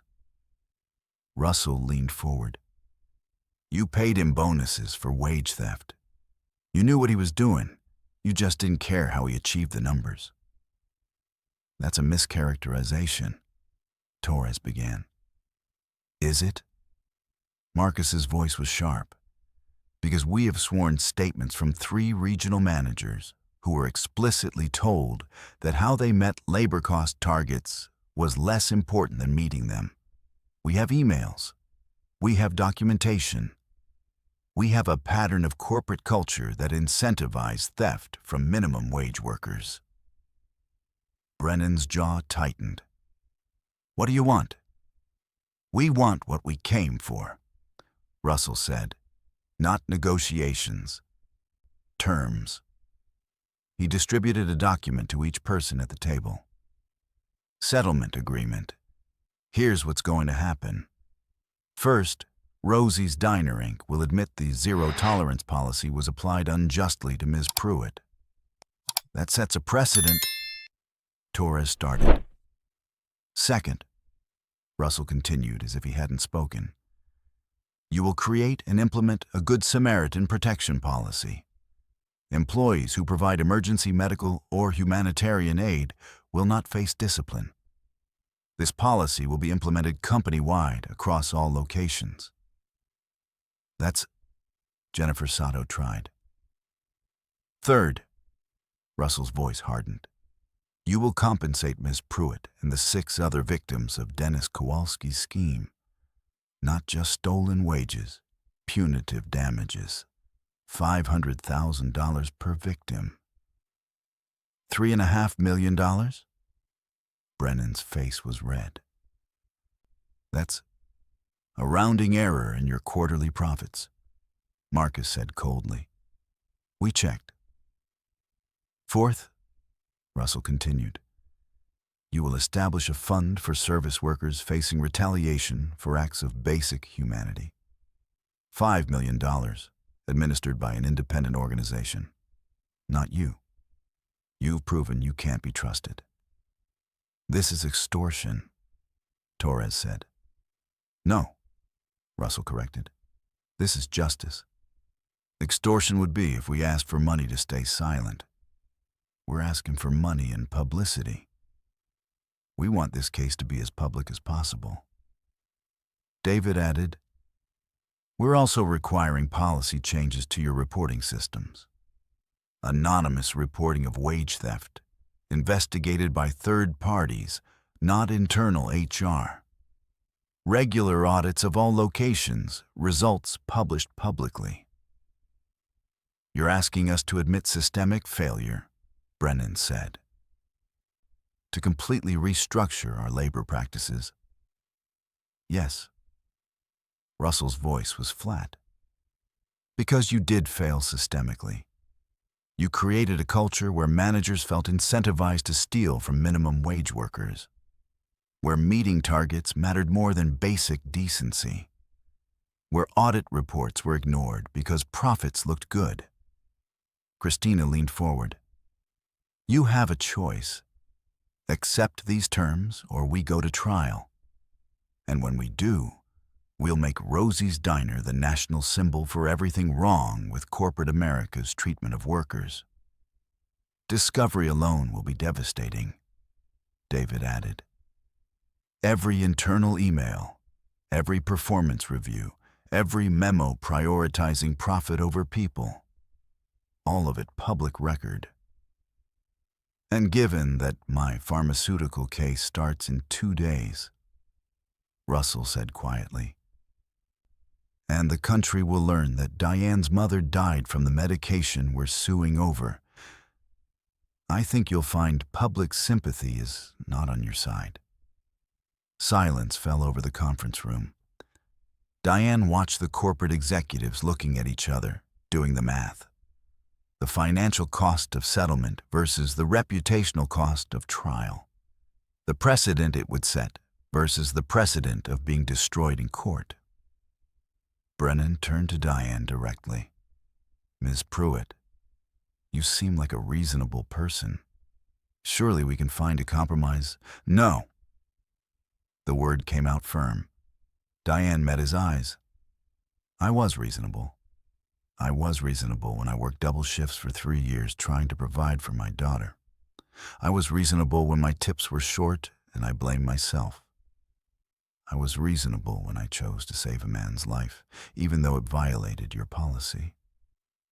She leaned forward. "I lost my job because I chose humanity over your rules. If that's wrong in your world, then your world needs to change. Not compromise. Change.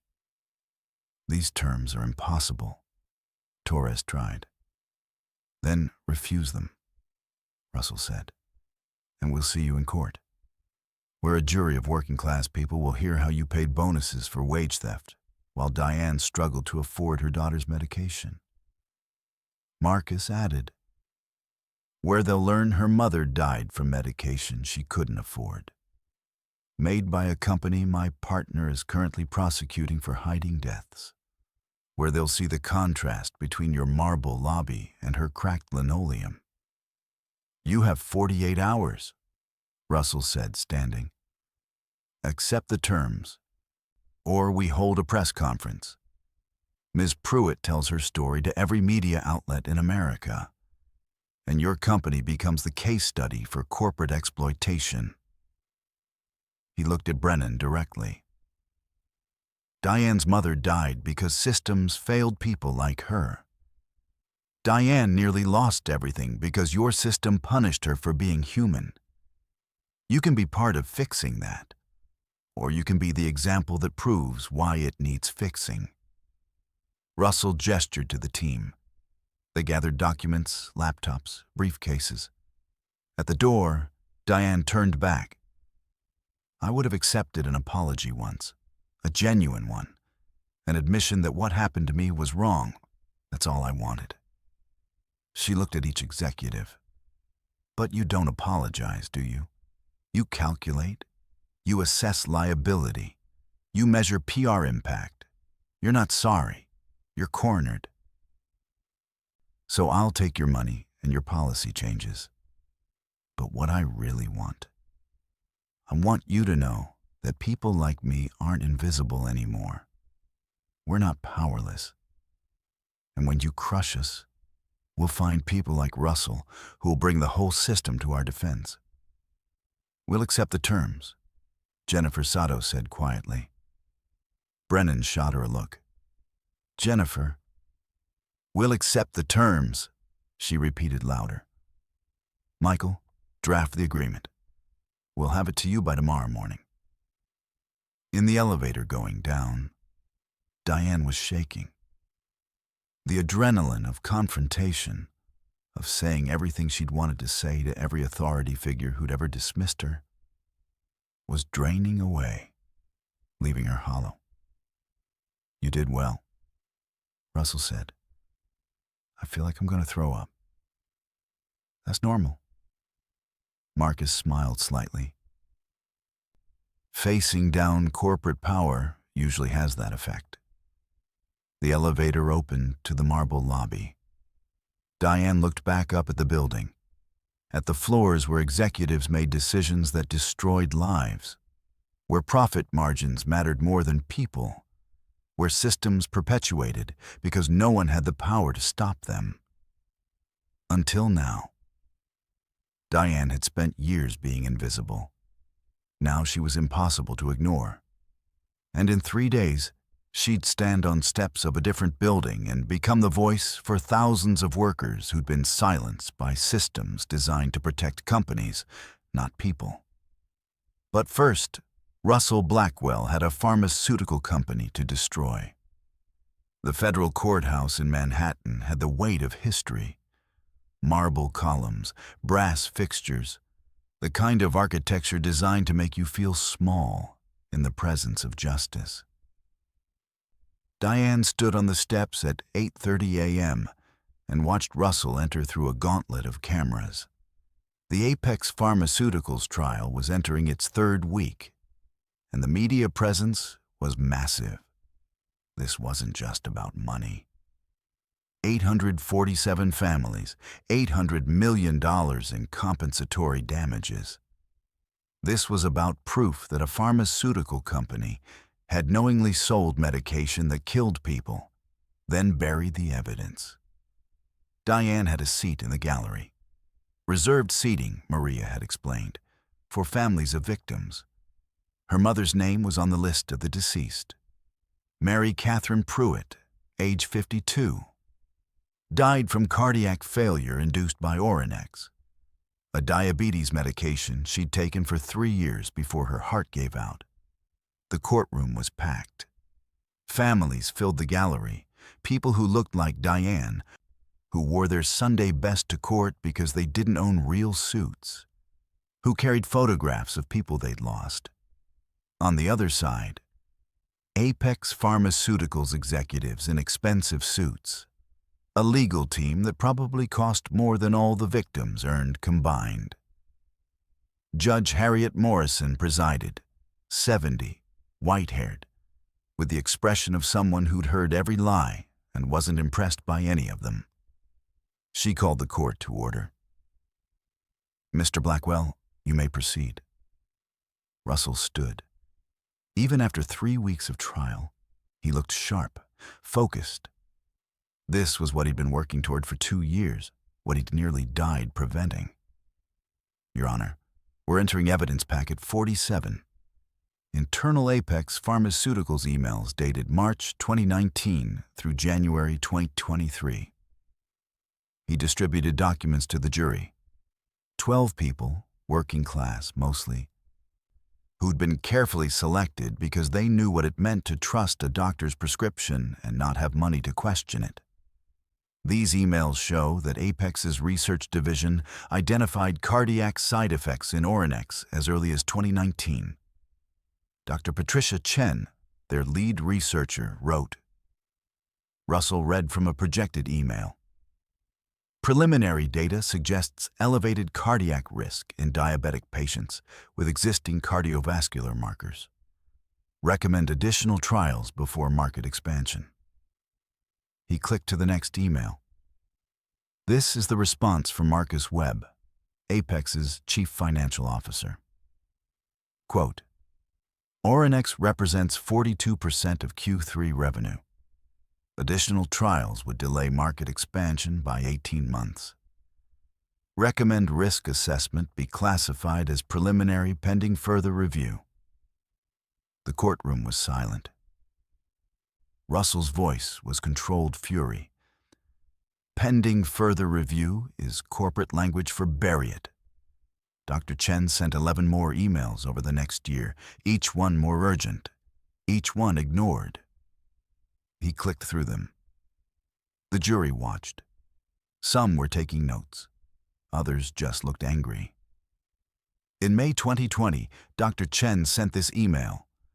We now have documentation of 17 deaths potentially linked to Oronex cardiac complications. I am formally recommending immediate review and possible market withdrawal pending. Russell paused. She was fired 3 days later. Severance package included a non-disclosure agreement. She signed it because she had student loans and a mortgage and a daughter in college. He looked at the jury. 73 people died between May 2020 and December 2023. 73 documented deaths. The families are here. Their names are in your evidence packets. Mary Pruitt, James Hernandez, Sophie Washington, David Chang. Russell turned to the gallery. Diane Pruitt is here today. Her mother, Mary, died in February 2023 because she couldn't afford her insulin and her Oronex. But she chose the Oronex because Apex's marketing said it was safe and effective. That marketing was a lie. Diane felt every eye turned to her. She forced herself to look back, to be seen. 3 weeks ago, Russell continued, I was nearly killed on a highway in New Jersey. 2 men followed me, sabotaged my car, robbed me, and left me to freeze to death. This was meant to look random. It wasn't. He clicked to a new slide. Bank records, phone logs, employment records. Both men were hired by a security contractor with ties to Apex Pharmaceuticals. Both men have been arrested and have provided testimony in exchange for reduced sentences. They were paid $50,000 each to ensure I didn't make it to this trial. The judge leaned forward. Mr. Blackwell, these are serious allegations. With serious evidence, Your Honor. We have financial records. We have testimony. We have proof that Apex Pharmaceuticals attempted to murder the lead attorney in a case they knew would expose their crimes. Defense attorney stood. Gerald Hastings, senior partner at whatever firm charged $2,000 an hour. Objection, speculation. No direct evidence links our client to. I'm not finished, Russell said coldly. He clicked to another document. This is a contract between Apex Pharmaceuticals and Sentinel Security Consulting, dated November 2024. Services, risk assessment and mitigation related to ongoing litigation concerns. That's standard security, Hastings tried. This is an invoice from Sentinel to Apex, dated 3 days before my car was sabotaged. Services rendered executive protection and litigation risk management. Amount $125,000. Russell let that sit. They tried to kill me because this case was going to expose them. Because 847 families were about to learn their loved ones died preventably. Because they chose profit over people, and when that choice was about to be exposed, they chose murder over accountability. He turned back to the jury. I survived because a waitress named Diane Pruitt broke her company's rules to save my life. She risked everything and lost everything because she refused to let a human being die for policy. Apex Pharmaceuticals made the opposite choice. They let 73 people die for profit. The courtroom was absolutely silent. The defense will tell you this is about money. It's not. It's about accountability. It's about a system that lets companies kill people and hide behind lawyers and NDAs and corporate structure. It's about proving that profit doesn't justify murder. Russell looked directly at the Apex executives in the front row. They knew. They've always known. And they decided your loved ones' lives were acceptable losses. He sat down. The impact of the moment hung in the air like smoke. Judge Morrison called a recess. Diane stayed in her seat, unable to move. A woman 2 rows up was crying, an older black woman holding a photograph of a man in a Marine's uniform. Other families were hugging, pulling strength from each other. Russell came to the gallery during the break. He found Diane. You okay? My mom. Diane's voice was thick. She took that medication for 3 years. 3 years. And they knew. I know. She died thinking she'd done something wrong. That she'd messed up her medication management or hadn't been careful enough with her diet. She died thinking it was her fault. Russell sat next to her. It wasn't. It was theirs. And we're going to prove it. The trial continued for 3 more days. Expert testimony, financial records, more emails showing Apex executives discussing acceptable risk levels and cost-benefit analysis of market withdrawal. Every day, Diane sat in the gallery. Every day, she watched the jury's faces grow harder. On day 19, the defense rested. Gerald Hastings stood and gave a closing argument about reasonable business decisions, incomplete data, the complexity of pharmaceutical development. He talked about how Apex employed thousands of people, saved millions of lives with other medications, contributed to medical advancement. He didn't mention the 73 dead. Russell's closing took 2 hours. He walked the jury through every email, every ignored warning, every dead patient. He put photos on the screen, not clinical death certificates, but actual people. Mary Pruitt smiling at her daughter's graduation. James Hernandez teaching his grandson to fish. Sophie Washington on her wedding day. These were people.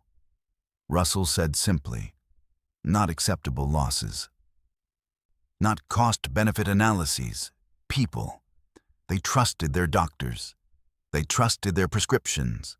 They trusted that a company wouldn't sell them medication that would kill them. He looked at the jury. That trust was betrayed. Deliberately.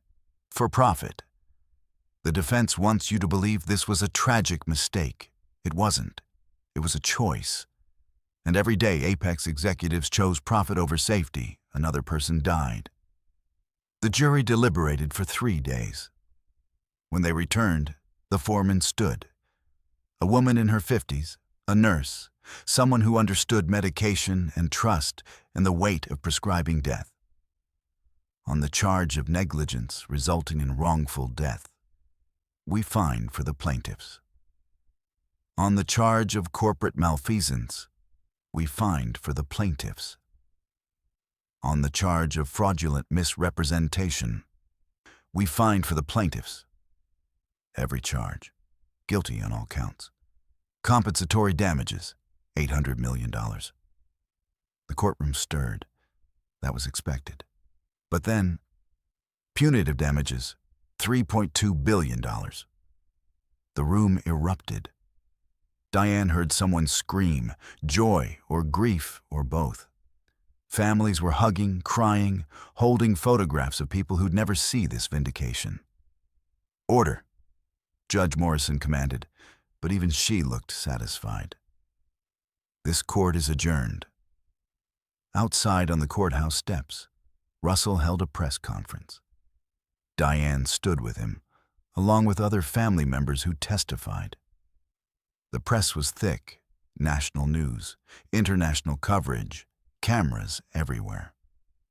This verdict represents justice for 847 families whose loved ones died unnecessarily, Russell said. But it also represents something bigger, accountability. When companies prioritize profit over people, when they choose greed over safety, they must be held responsible. He turned to Diane. I wouldn't be here today without Diane Pruitt. Her mother Mary was one of those 847 victims. And because Diane chose compassion 3 months ago, because she risked everything to save a stranger, justice was served for all of them. A reporter called out, Ms. Pruitt, your mother died from this medication. How does this verdict feel? Diane stepped to the microphone. Her hands were shaking, but her voice was steady. It doesn't bring her back.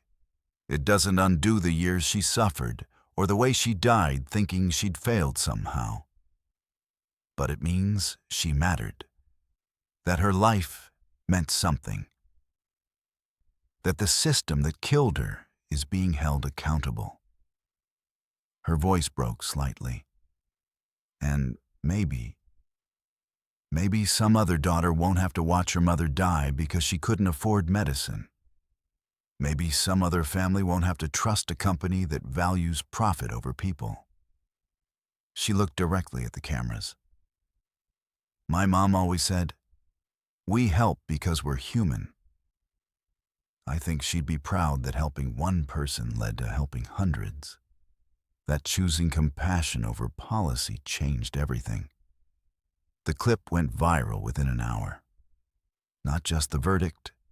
The moment a waitress who'd been fired for saving a life stood on courthouse steps and spoke for everyone who'd ever been failed by systems designed to protect companies instead of people. That night, back in her apartment, Diane received a call from the settlement administrator. The apex verdict included her mother's estate, $1.2 million. She sat on her couch and cried. Not relief, not even joy exactly. Just overwhelming, complicated grief for a mother who died too young, who'd never see this money, who'd spent her last years counting pills and choosing between medication and rent. Lily climbed into her lap. "Why are you crying, Mommy?" "Because Grandma's getting justice, finally." Is justice good? Diane thought about it. Justice is when people who do wrong things have to make it right. It doesn't fix everything, but it means trying. Like you tried to help that man. Yes, baby, like that. The verdict closed one chapter.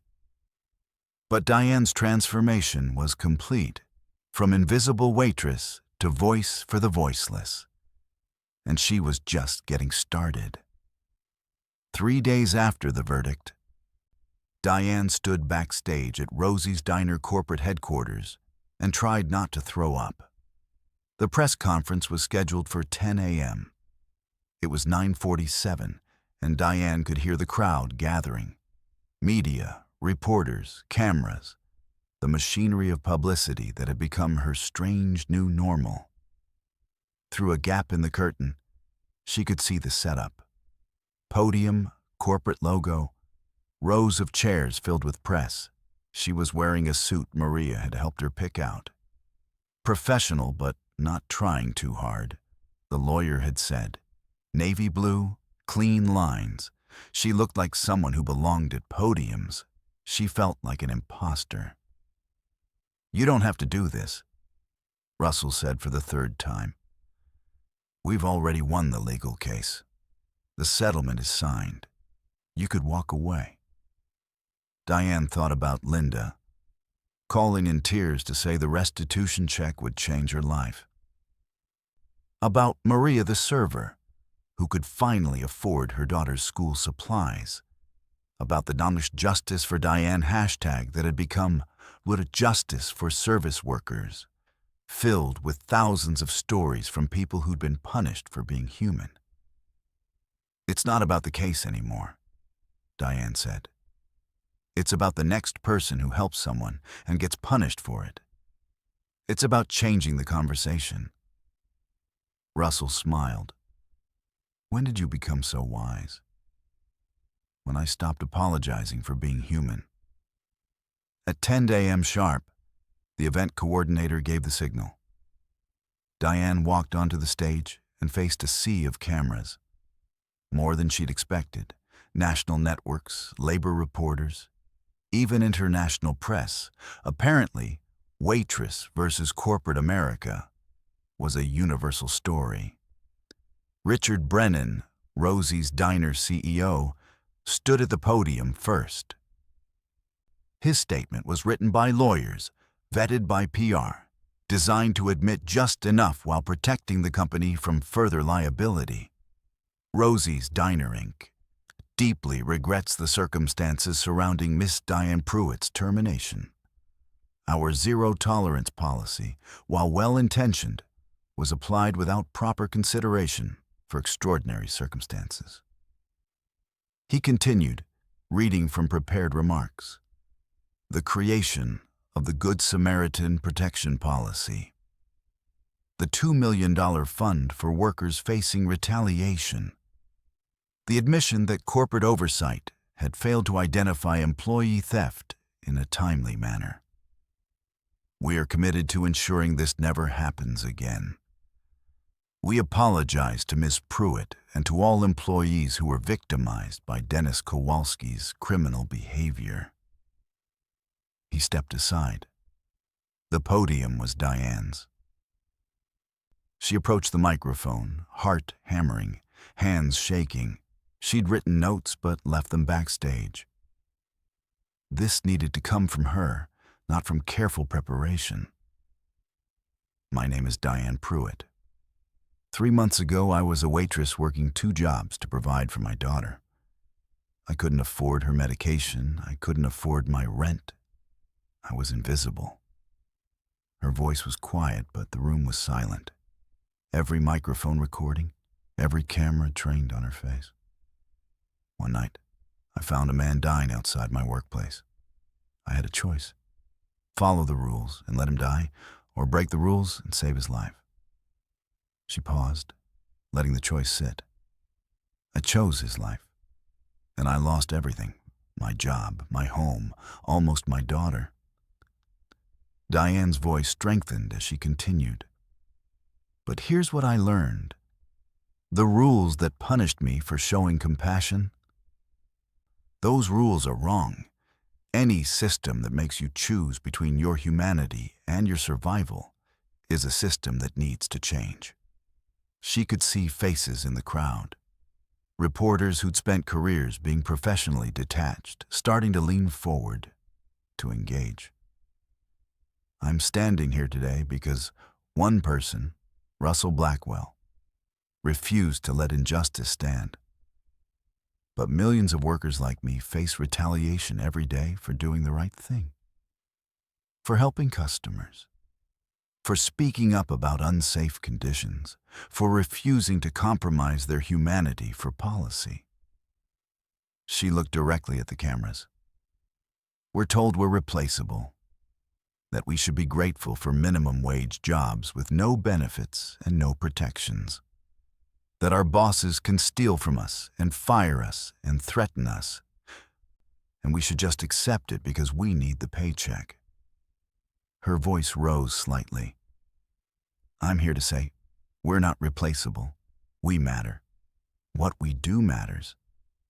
And when we're punished for being kind, for being human, for refusing to let people die, that's not a policy problem. That's a moral failure. Someone in the back started clapping, then others. Diane waited for it to quiet. So, I'm asking you, if you've ever been punished for being kind, share your story. Because change doesn't start in courtrooms or boardrooms.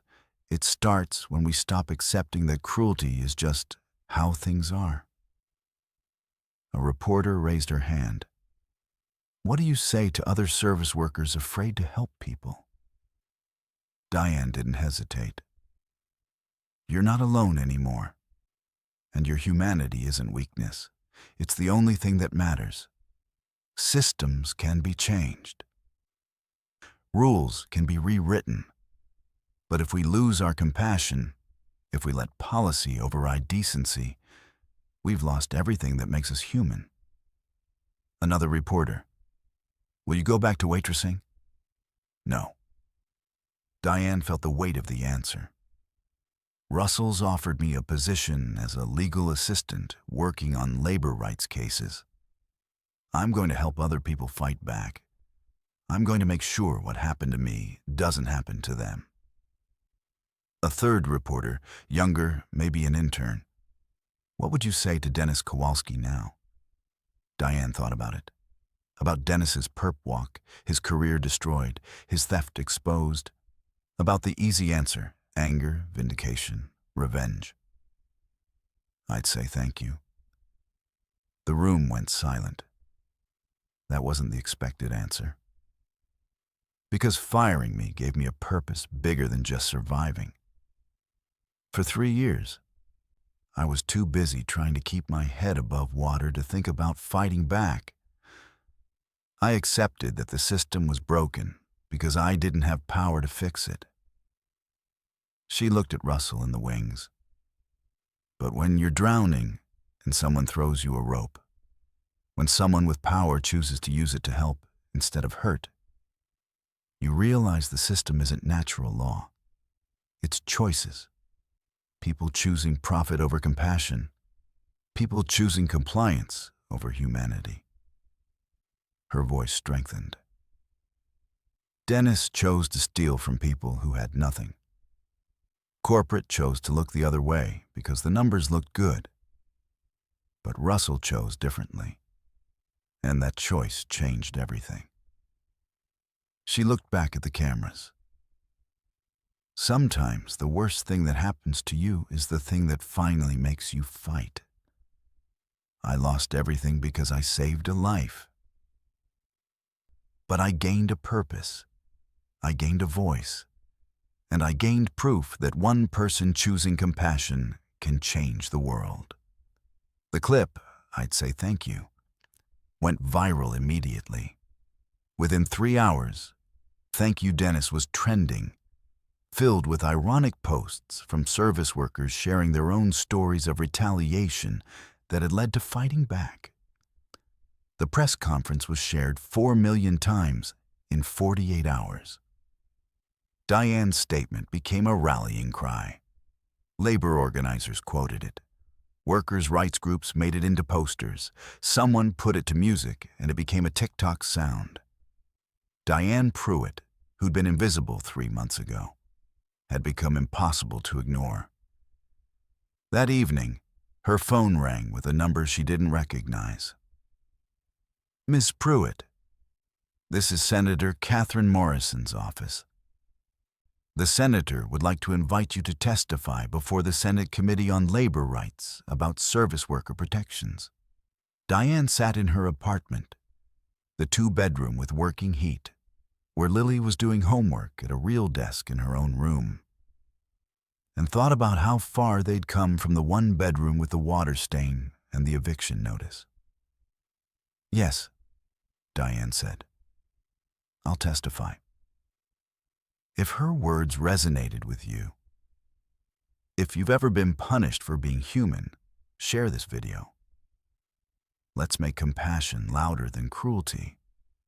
Subscribe so you never miss stories about everyday heroes who change the world. Because Diane's statement was shared over 4 million times. Her story became a rallying cry for workers' rights across America. But it was what happened 3 days later, when she returned to Rosie's diner as a customer, that proved change was real. The diner looked exactly the same from the outside. Same flickering neon signs spelling Rosie's in pink letters. Same cracked parking lot. Same windows looking into the same worn booths, and the same counter with the same chrome trim. But Diane knew everything inside had changed. It was noon on a Tuesday, the lunch rush in full swing. Diane pushed open the door. The same door she'd opened for Russell 3 months ago, the same door she'd been escorted out of in humiliation. The bell chimed. Linda looked up from taking an order and did an actual double take. "Diane?" The diner went quiet. Not dramatically, just the natural hush of people recognizing someone they'd seen on the news. A few customers pulled out their phones. An older man at the counter nudged his wife and pointed.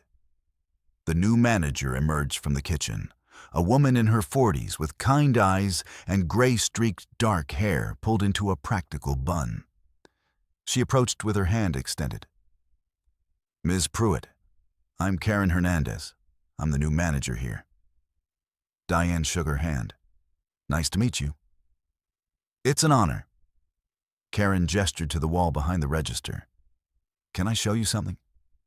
There, mounted in a simple frame between the menu board and the cash register, a photograph of Diane from the press conference, looking determined and human. Below it, a plaque in honor of Diane Pruitt, who reminded us that compassion matters more than policy. Next to it, the new policy, printed and laminated. Emergency aid protection policy employees will not face discipline for providing emergency medical or humanitarian assistance during work hours. Human life takes precedence over company policy. Report all emergency aid incidents to management for documentation and support. Diane's throat tightened. You really did it. Corporate sent it to every location last week, along with training on what constitutes an emergency, how to document it, and protection against retaliation. Karen's voice was proud. You changed the whole company. Linda appeared at Diane's elbow, and before Diane could react, she was being hugged. Thank you, Linda said, voice thick. God, Diane, thank you. For what? Linda pulled back, showing Diane her phone, a bank deposit notification. The restitution check, $18,000. Dennis stole from me for 3 years, and you got it back. She was crying now. I'm paying off my mom's medical bills, all of them, because of you. Because you didn't just fight for yourself, you fought for all of us. Other servers were gathering now. Maria, the single mother who Diane had trained 2 years ago. Josh, the college student working his way through community college. Even Rick, who'd been there longer than anyone and had probably lost more to Dennis than anyone else. They all had stories. Tips that had been stolen. Hours that had been shorted. Harassment they'd endured because Dennis had power and they had none. And now, restitution checks, acknowledgement, validation that they hadn't been crazy or paranoid or bad at their jobs. You gave us our dignity back, Rick said simply. A customer approached. The elderly man from the counter, the one who'd ordered coffee and toast, who Diane had given extra soup because she'd seen her mother in his face. I saw you on TV, he said. You're that angel. Other customers were noticing now. Someone started clapping, then others joined. The diner filled with applause, not thunderous, just steady, genuine recognition from working people who understood what she'd done. Diane was mortified and moved and overwhelmed. Please, You made it okay to be human again, an older woman at a booth said. In a world that punishes kindness, you proved it still matters. Karen gestured to the corner booth, the one where Russell had slept, where this had all started. Would you like to sit? Diane sat. The vinyl was still cracked. The view out the window was still the parking lot and the street beyond. But it felt different. Sacred almost. This booth where one choice had changed everything. Linda came to take her order. What can I get you? Coffee, black. Diane paused. And whatever the special is? Meatloaf and Miss Pruitt. Linda's voice dropped. This one's on the house, always. No, Diane said firmly. Charge me full price. Pay your people fairly. That's how things really change. Linda smiled, getting it. Full price it is. While Diane waited for her food, employees came to talk. They showed her photos of things they'd bought with restitution money. School supplies for kids, car repairs that had been put off, medical bills finally paid. One woman showed Diane a certificate, enrollment in nursing school. I've been trying to save for this for 4 years. Couldn't afford it. Now I can, because you fought for us. Diane's coffee arrived. Mine at $1.50, same as it had always been. She paid with a 20 and told Linda to keep the change. For the tip pool, Diane said. The real one. The meatloaf was exactly as she remembered.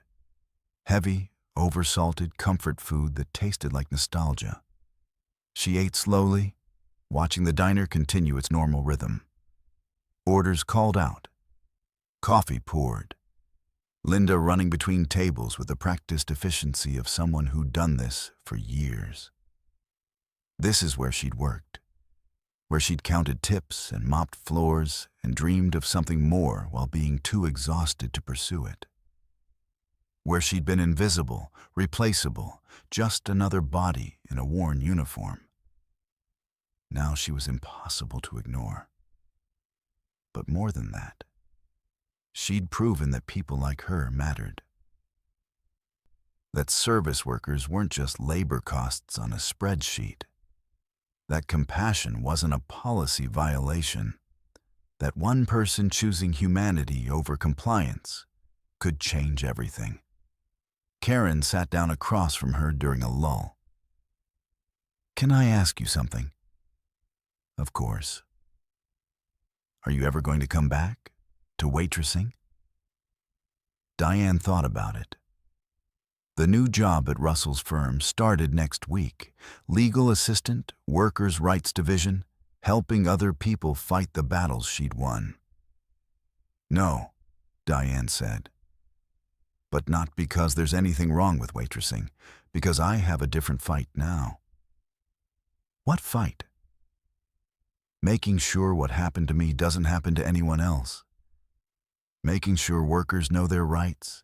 Making sure companies can't hide behind policy when they punish people for being human." Karen nodded slowly. "We need people like you doing that." "The world needs people like you too," Diane said. "Managers who care about employees, who implement policies because they believe in them, not just because corporate mandates it. Change doesn't just happen at the top. It happens in every choice we make about how we treat each other." She finished her coffee and stood to leave. At the door, she turned back one last time, looked at the framed photo, at the policy posted below it, at Linda and Maria and Josh moving through their shifts with slightly more security, slightly more dignity, slightly more hope. This was what justice looked like. Not perfect, not complete, but real, tangible. Present in a diner in Newark where the coffee was still $1.50 and the dreams were still hard-won, but maybe, finally, possible. Diane thought her story was ending. But it was just beginning. Because across America, workers facing retaliation were reaching out, asking for help, and Russell Blackwell had just offered her a job doing exactly that. 6 months later, Diane would realize the man she saved hadn't just changed her life. He'd given her the power to change thousands more. The verdict came on a Friday afternoon, 6 weeks after the trial began. Diane was at Russell's office, her office now, technically, 3 weeks into her job as a legal assistant, when the call came. "Jury's back," Marcus said, phone to his ear. "Everyone to the courthouse, now." They made it in 20 minutes. Russell, Marcus, Diane, and half the legal team. The courtroom was packed, every seat filled with families who'd been showing up every day for 6 weeks, holding photographs, holding hope, holding on to the belief that maybe, finally, justice would matter. Judge Morrison called the court to order. The jury filed in. 12 faces that had heard 6 weeks of testimony, seen the emails, heard the experts, watched Apex executives squirm under questioning. Has the jury reached a verdict? The foreman stood. Linda Chen, a nurse from Queens who understood medication and trust and what it meant when that trust was betrayed. "We have, Your Honor." "On the charge of negligence resulting in wrongful death, how do you find?" "We find for the plaintiffs." The courtroom stirred. Diane felt her breath catch. "On the charge of corporate malfeasance, how do you find?" "We find for the plaintiffs." "On the charge of fraudulent misrepresentation, how do you find?" "We find for the plaintiffs." Guilty on every count. Families were already crying. Someone was praying in Spanish. A man in the back shouted, "Yes," before catching himself. "Compensatory damages?" Linda Chen looked at the paper in her hands. $800 million. Expected. Fair. $1 million per family, roughly. But then, Punitive damages, $3.2 billion. The courtroom erupted, not politely, loudly. People standing, hugging, sobbing, screaming. Years of grief and rage and helplessness pouring out in a single moment of vindication. Diane sat frozen. $3.2 billion. The number was too large to comprehend. But she understood what it meant. Apex Pharmaceuticals hadn't just been found guilty. They'd been punished, severely, publicly, in a way that would send a message to every pharmaceutical company that profit didn't justify murder. Judge Morrison banged her gavel repeatedly. Order, this court is adjourned. Outside on the courthouse steps, it was chaos. Media everywhere. Families celebrating. Apex executives rushing to waiting cars, refusing to comment. Russell stood at a podium that had been set up, microphones bristling. Diane stood next to him, along with other family members, Victoria Chen, whose husband had died 3 years ago. Marcus Washington, whose mother Sophie had been on that list. Children who'd lost parents. Parents who'd lost children. This verdict represents justice for 847 families whose loved ones died unnecessarily. Russell said, voice strong despite obvious exhaustion. 847 people who trusted their doctors, trusted their prescriptions, trusted that a pharmaceutical company wouldn't sell them medication that would kill them. He paused, letting that sink in. But this verdict also represents something bigger: accountability. When companies prioritize profit over people, when they choose greed over safety, when they hide evidence of death to protect quarterly earnings, they must be held responsible. He turned to Diane. I wouldn't be here today without Diane Pruitt. Her mother Mary was one of those 847 victims.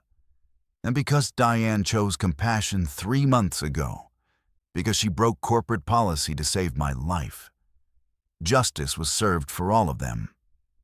A reporter pushed forward. Miss Pruitt, your mother died from this medication. How does this verdict feel? Diane stepped to the microphone. She'd prepared for this moment. But the words she'd planned disappeared.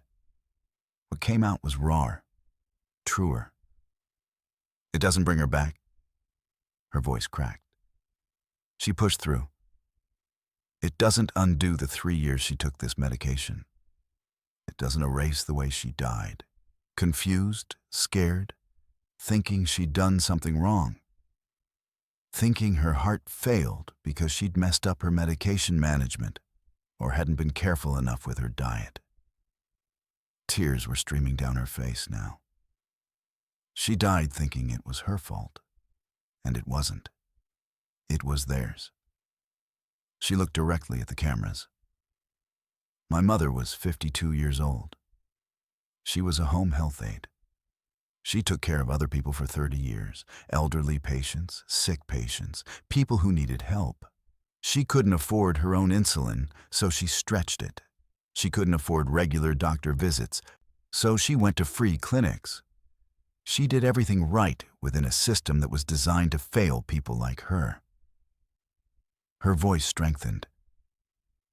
And when she got prescribed Oronex, she took it because her doctor said it would help. Because she trusted the system. Because she believed that pharmaceutical companies wouldn't sell medication that would kill her. Diane wiped her eyes. This verdict doesn't bring her back. But it means she mattered. That her life meant something. That the system that killed her is being held accountable, finally. And maybe some other daughter won't have to watch her mother die because she couldn't afford medicine. Maybe some other family won't have to trust a company that values profit over people. She looked at Russell. My mom always said, We help because we're human. I think she'd be proud that helping one person, Russell, led to helping 847 families. That choosing compassion over policy changed everything. The press conference continued, but Diane stepped back, overwhelmed. Victoria Chen hugged her, then Marcus Washington, then others, people she'd never met but who shared the same grief, the same rage, the same exhausted relief that finally, someone had been held accountable. That evening, the settlement administrator called. The verdict entitled Mary Pruitt's estate to $1.2 million. Since Diane was the sole heir, the money would be transferred within 60 days. Diane sat in her apartment, the nice two-bedroom with working heat and no water stains, and held the phone long after the call ended. $1.2 million.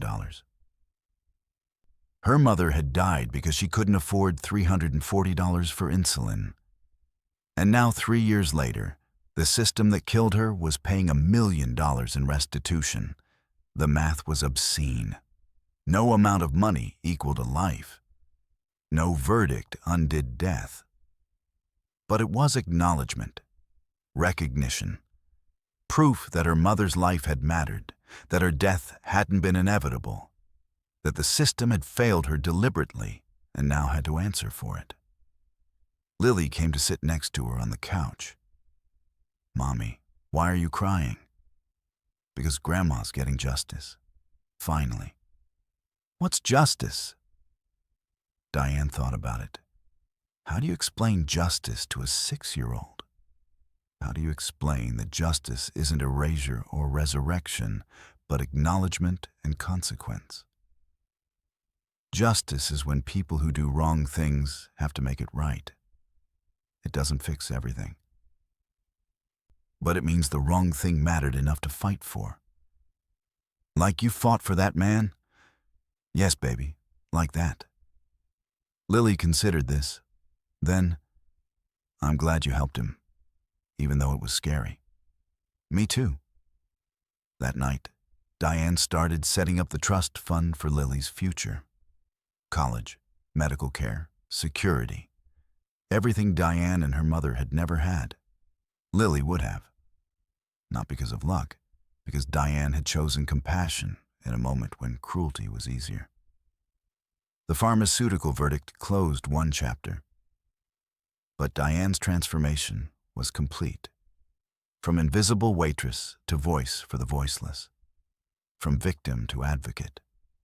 From someone who survived to someone who fought. And she was just getting started. 6 months changes everything when you're no longer drowning. Diane Pruitt walked into the offices of Blackwell, Navarro and Hughes at 8:45 a.m., 15 minutes early, the way she'd learned from 3 years of service work where being on time meant being late. But now she walked differently. Head up, shoulders back.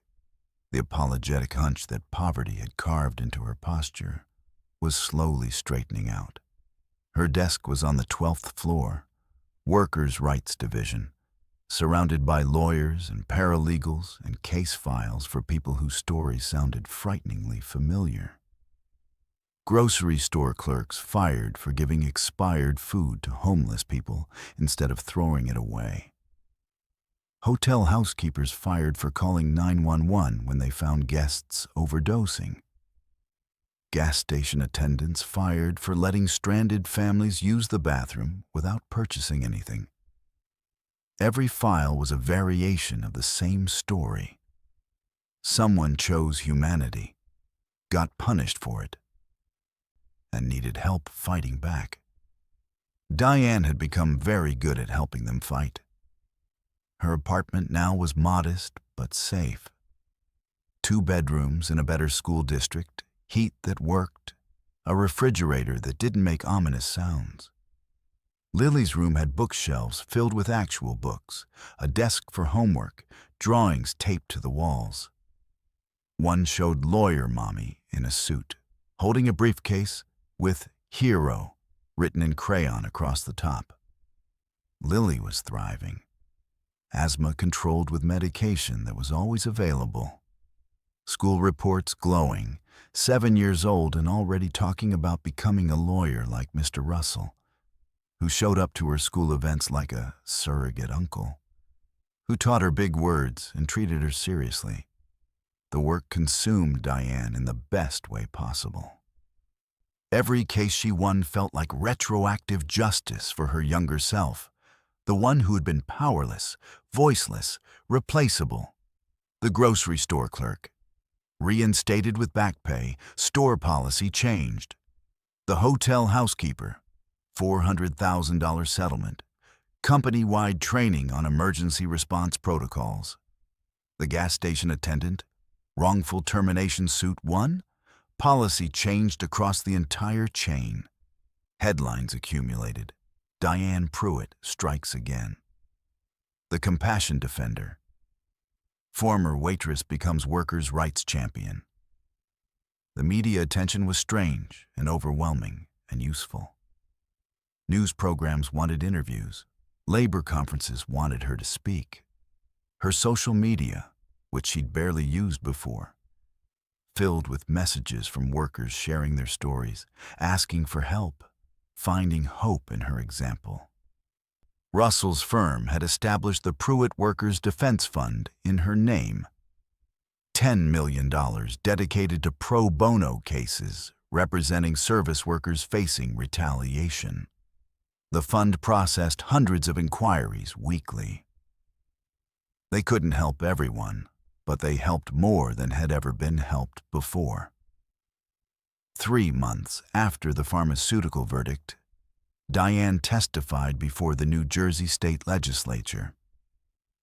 She sat at a table in the State House, microphone in front of her, legislators watching, and told her story again. The diner, the stranger, the firing, the cascade of consequences for choosing compassion. The question isn't whether I should have helped Russell Blackwell, she'd said, reading from prepared remarks that Maria Santos had helped her write. The question is why our systems punish workers who choose humanity over policy. Why compassion is treated as a fireable offense. Why people working minimum wage jobs are expected to check their basic decency at the door. The bill had been introduced a week later. The Diane Pruitt Good Samaritan Worker Protection Act. It prohibited employers from terminating or retaliating against employees who provided emergency assistance to people in immediate danger. It created protections for workers who reported wage theft or unsafe conditions. It established penalties for companies that violated these protections. The bill passed with bipartisan support. Republicans liked the Good Samaritan framing. Democrats liked the worker protections. Both sides liked having their photo taken with Diane, the waitress who'd become an unlikely hero. New Jersey's law inspired similar legislation in 6 other states within 3 months. The movement was spreading. Diane had also changed personally in ways that were harder to quantify. She no longer apologized for existing. When her former landlord, the one who'd posted the eviction notice, saw her at a community event and tried to act friendly, she'd looked at him coolly and said, "You threatened to make my daughter homeless over $12. I haven't forgotten that." He'd backed away quickly. She'd reconnected with a community college where she'd taken classes years ago, before Lily was born, before survival became the only goal. She was thinking about finishing her degree, maybe even law school eventually, though that still felt impossibly distant. She'd even started dating again. Nothing serious, just coffee with a teacher she'd met at Lily's school, dinner with a paralegal from the firm. Small steps toward believing she deserved something other than exhaustion and crisis. But the most surprising change was her relationship with Russell. What had started as gratitude and professional respect had evolved into genuine friendship. He showed up to Lily's school plays. He taught Diane legal strategies and case law. He pushed her to be bolder, to trust her instincts, to stop second-guessing herself. One afternoon, reviewing a case in his office, he'd said, "You're a natural advocate. Ever thought about law school?" Diane had laughed. "I'm still getting used to having money for groceries. Law school feels like a fantasy." "It's not. You have the mind for it, the passion for it." Russell had been serious. "Think about it."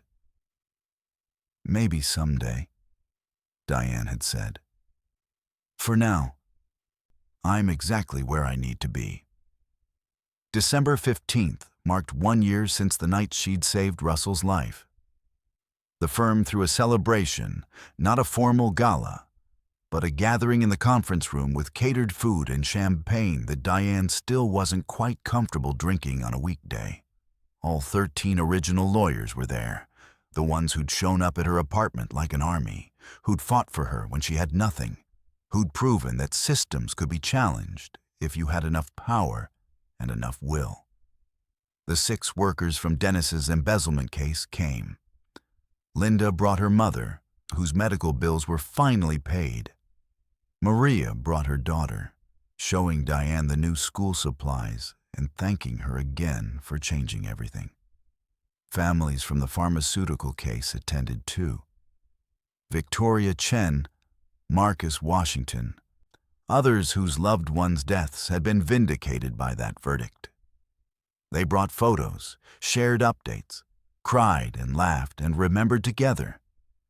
And workers Diane had personally helped, the grocery clerk, the housekeeper, the gas station attendant, and dozens more, each one representing a life that had been temporarily destroyed by choosing compassion, then rebuilt by Diane's example. Russell gave a toast. 1 year ago, Diane Pruitt made a decision that most people wouldn't have made. She chose a stranger's life over her own security, and that choice, that single act of compassion, changed thousands of lives. He looked at Diane directly. She didn't do it for recognition. She didn't do it for reward. She did it because letting someone freeze to death was unthinkable to her. And when the system punished her for that choice, she didn't accept it. She fought back. And in fighting back, she changed the rules for everyone. The room applauded. Diane felt her face flush, still uncomfortable being the center of attention, still struggling to reconcile her self-image as invisible with the reality that she was now impossible to ignore. Lily tugged her sleeve. "Mommy, why is everyone clapping?" "Because they're proud of us, baby. I'm proud of you too." That night, after everyone had left, after the conference room was cleaned and the firm was dark, Diane stood at the window, looking out at Manhattan. 12 floors up, city lights spreading in every direction, millions of people living their own struggles and victories and moments of choice. One decision, one act of compassion, and the ripple effects had changed thousands of lives. If you believe compassion should always be protected, leave a comment with a blue heart. And subscribe, because there are more stories like Diane's that deserve to be told. Stories about ordinary people making extraordinary choices. About humanity winning against systems designed to crush it. Diane's phone buzzed. Text from Russell. "One more case to discuss. Woman fired for giving her own lunch to a customer's hungry child. Interested?" Diane smiled and typed back. "Always."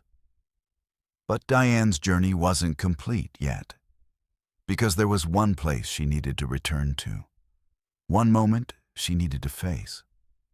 The place where her mother had died, where everything had started long before that December night at the diner. The hospital looked exactly the same. Same brick facade.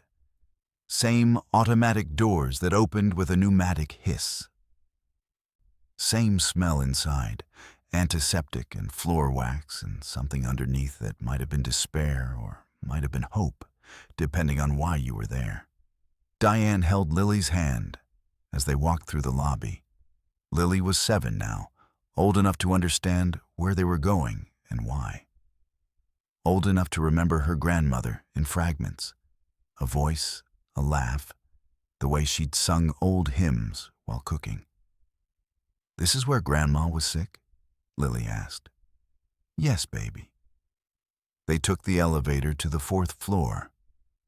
Diane's hand shook slightly as she pressed the button. 3 years since she'd been here.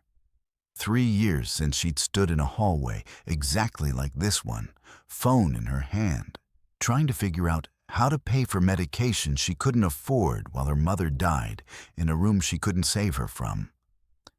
Room 4-17.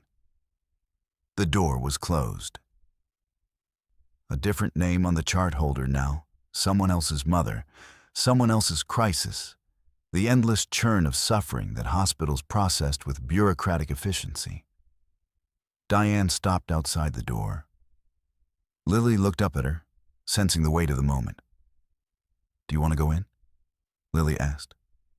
"No." Diane's voice was quiet. "I just needed to see it again." She closed her eyes and let the memory come, not fighting it, not pushing it away, just letting it exist. Her mother in the bed, so small under white sheets. The insulin pump beeping its inadequate rhythm. Diabetes stealing her mother's body piece by piece while Diane watched helplessly. The doctor explaining that better medication existed. Oronex, it was called. New, effective. But the cost was $420 monthly and insurance wouldn't cover it. Diane at 21, working 2 jobs, already supporting infant Lily, doing math that never added up. Her mother touching her face with hands that trembled. "Don't spend money you don't have trying to save me. Take care of your baby girl. Promise me. Mama, please. Promise me. I promise." 3 weeks later, her mother's heart had failed. Cardiac arrest, the death certificate said. But Diane knew the truth. Her mother had died from poverty, from a system that decided insulin was a luxury, from medication that cost more than rent, from choices that weren't really choices at all. Diane opened her eyes. Lily was still holding her hand, patient, understanding in the way children sometimes are when adults need them to be. "Grandma died in this room," Diane said quietly, "because we couldn't afford to save her. But now we help other people afford medicine, right?"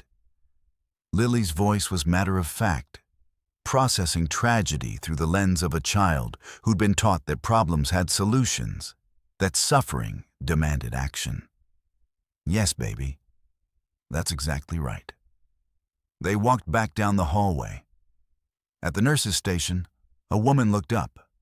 Late 40s, tired, wearing scrubs with cartoon characters on them, and did a double take. "Wait, you're Diane Pruitt, the woman from TV." Diane nodded. She'd gotten used to being recognized, though it still felt strange. The nurse came around the desk, eyes bright with emotion. "I remember you. I was working this floor 3 years ago. I remember your mother. Mary, right? Room 417. I'm so sorry we couldn't." Her voice broke off. The eternal helplessness of healthcare workers who knew exactly how many people died from poverty pretending to be disease. "It wasn't your fault," Diane said firmly. "It was the system, but we're changing that now." "I know. Because of your case, the pharmaceutical verdict, this hospital established a financial assistance program for patients who can't afford medication." The nurse was smiling now, crying a little. We've helped hundreds of people. There's even a plaque in the lobby. She led them down to the first floor, to a wall near the entrance that Diane had walked past without noticing. There, mounted in brass, the Mary Pruitt Memorial Financial Assistance Program, in memory of Mary Catherine Pruitt, in honor of Diane Pruitt, established 2025. Because healthcare is a human right, not a privilege Diane's breath caught.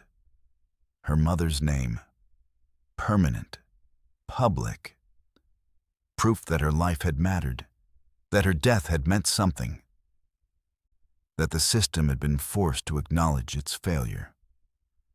We've helped 847 families afford medication through this program, the nurse said softly.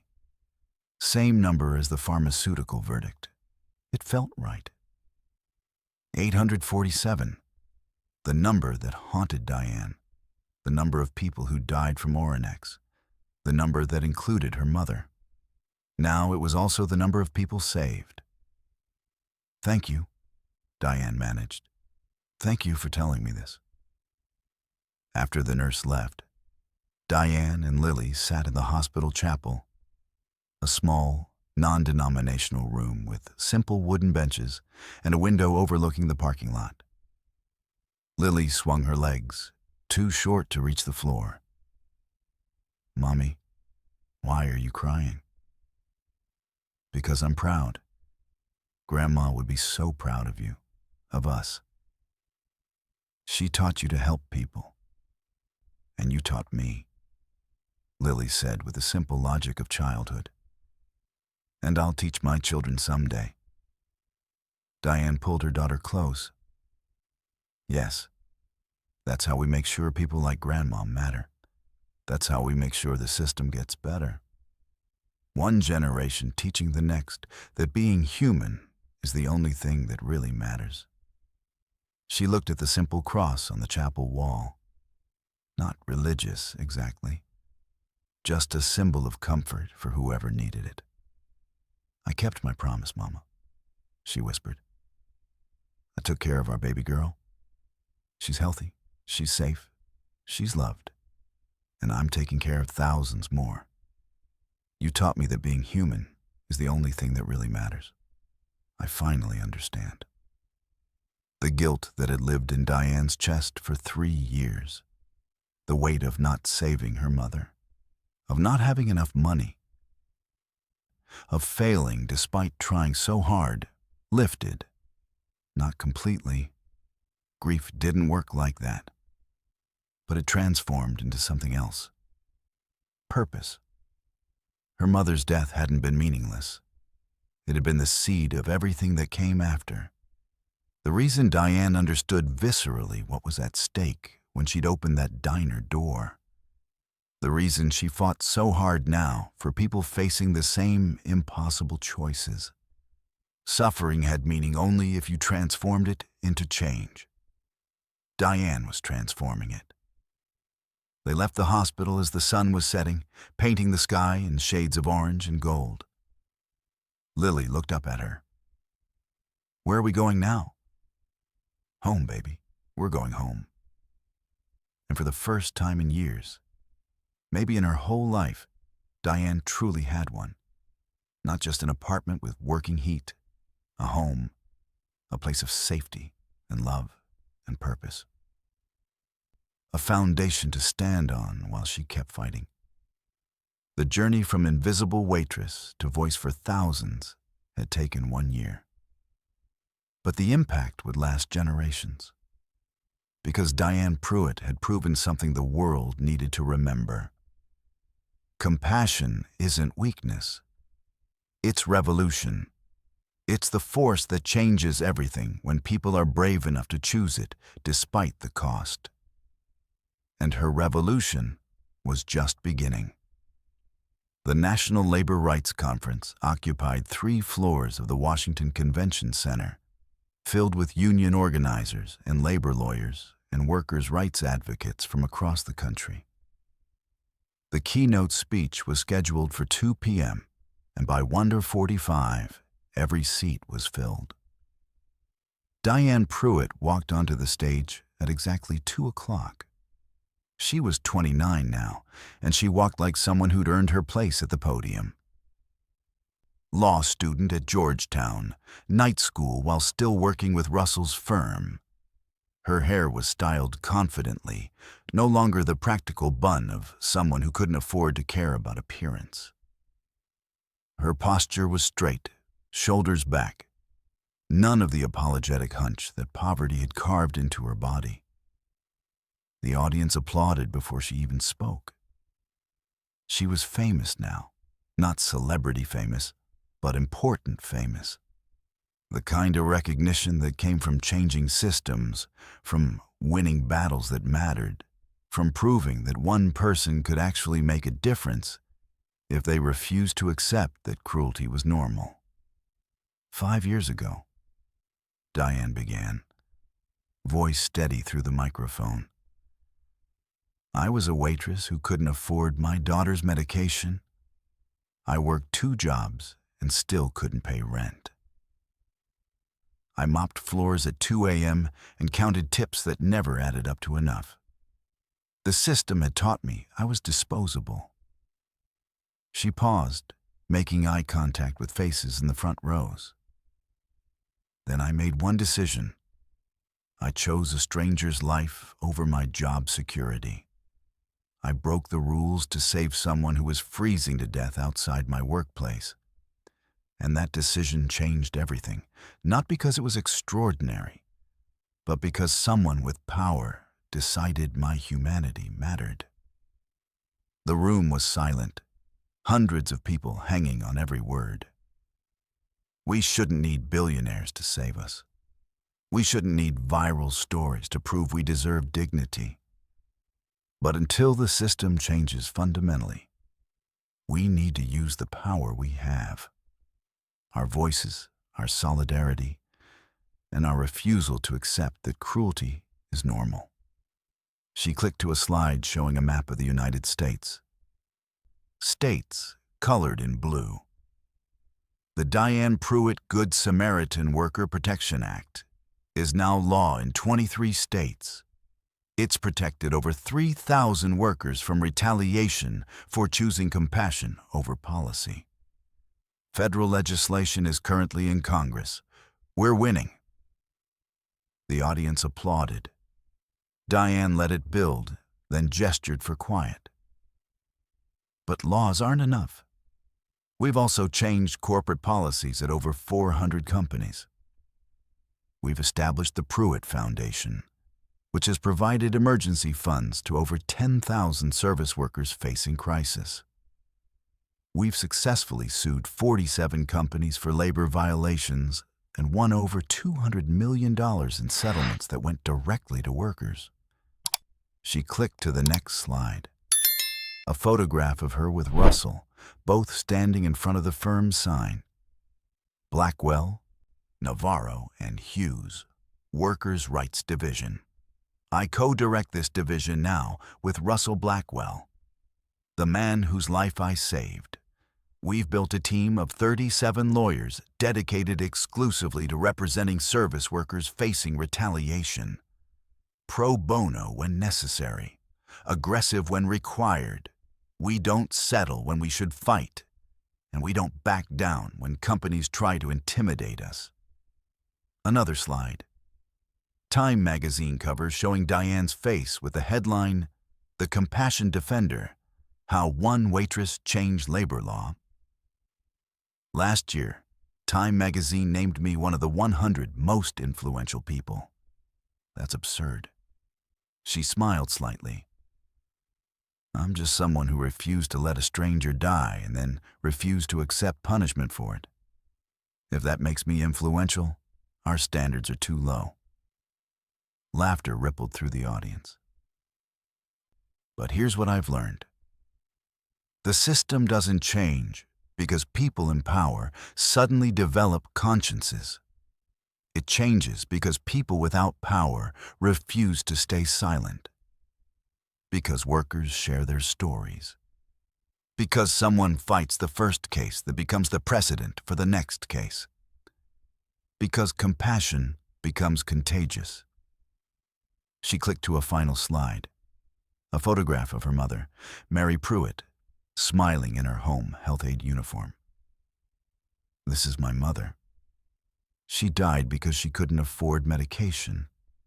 She died because the system decided her life was worth less than pharmaceutical company profits. Her death should have been the end of the story. One more working-class woman ground up by poverty and forgotten. Diane's voice strengthened. But it wasn't the end. It was the beginning. Because her death taught me that suffering only has meaning if we transform it into change. And I've spent 5 years transforming my family's suffering into protection for thousands of others. She looked directly at the audience. That's what I'm asking you to do. Transform your anger into advocacy. Transform your pain into policy change. Transform your stories into weapons against the systems that abuse you. You're not powerless. You're just told you are. There's a difference. The applause was thunderous now. Diane stepped back from the podium, nodded acknowledgement, and walked off stage. Backstage, Russell was waiting. He was 58 now, still practicing, still fighting, gray hair fully silver, but energy undiminished. Good speech, he said. You wrote half of it. You delivered it. That's what matters. He handed her a tablet showing their current caseload. 3 new inquiries this morning. Restaurant worker fired for intervening in domestic violence situation. Retail worker fired for calling police on shoplifter who was clearly stealing food out of desperation. And a teacher fired for giving a student lunch money. Diane scrolled through the summaries, each one a variation of the same theme. Punishment for compassion. We'll take all 3, she said. I thought you'd say that. They walked toward the conference exit where Diane's daughter was waiting. Lily was 12 now, tall for her age, with her mother's dark hair and her grandmother's eyes. She wanted to be a civil rights attorney like Russell.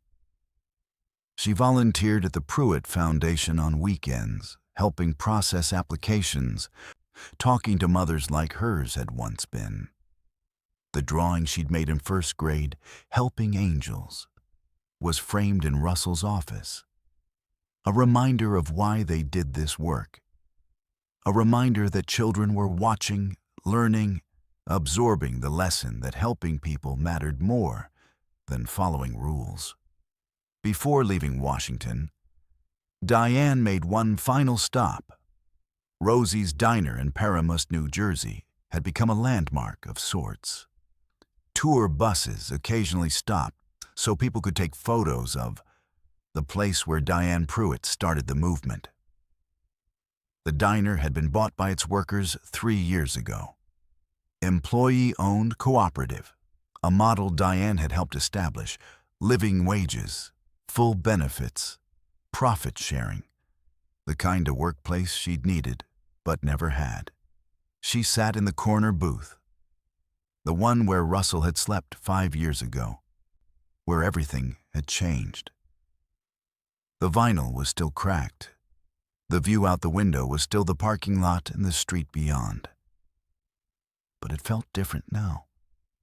Sacred. This was where one choice had created a ripple that became a wave. A young server approached. Couldn't have been more than 20, probably working her way through college. She didn't recognize Diane. What can I get you? Coffee? Black. Coming right up. Diane pulled out her wallet when the coffee arrived. The bill was still $1.50. She left a $100 bill on the table with a note. For the next person who needs help, pass it forward. She walked out without waiting for the reaction. In the parking lot, Russell's car was waiting. He was driving them to their next case, wrongful termination in Philadelphia. Teacher fired for intervening when she saw a student being abused at home. Ready to change the world again? Russell asked as Diane got in. Lily was already in the back seat, laptop open, reviewing case files. She looked up and grinned. Always. Diane smiled and buckled her seatbelt. They say one person can't change the system. Diane Pruitt proved them wrong. She didn't do it by being extraordinary. She did it by refusing to stop being human when the world punished her for it. By choosing compassion over fear, over policy, over survival instinct. And now, thousands of workers lived better lives because one waitress had opened a door on a frozen December night and decided that a stranger's life mattered more than corporate rules. My mother told me, "We help because we're human, not because it's convenient," Diane said as they pulled onto the highway.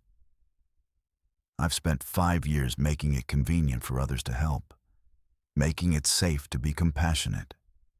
That's my mother's legacy, and it's mine. The car merged into traffic, heading toward the next fight, the next case, the next person who needed someone to believe that their humanity mattered. Behind them, in the diner, the young server found the note and the $100 bill. She stood there reading it, tears in her eyes. Understanding blooming that compassion wasn't just allowed, it was expected, encouraged, protected. She folded the note carefully and put it in her pocket. And when her shift ended, she taped it to the wall next to Diane's photo, next to the policy that protected workers who chose humanity over rules. The revolution continued. One choice at a time, one act of compassion at a time, one person refusing to accept that cruelty was inevitable. Diane's story reminds us that compassion can change the world, but only if we're brave enough to choose it.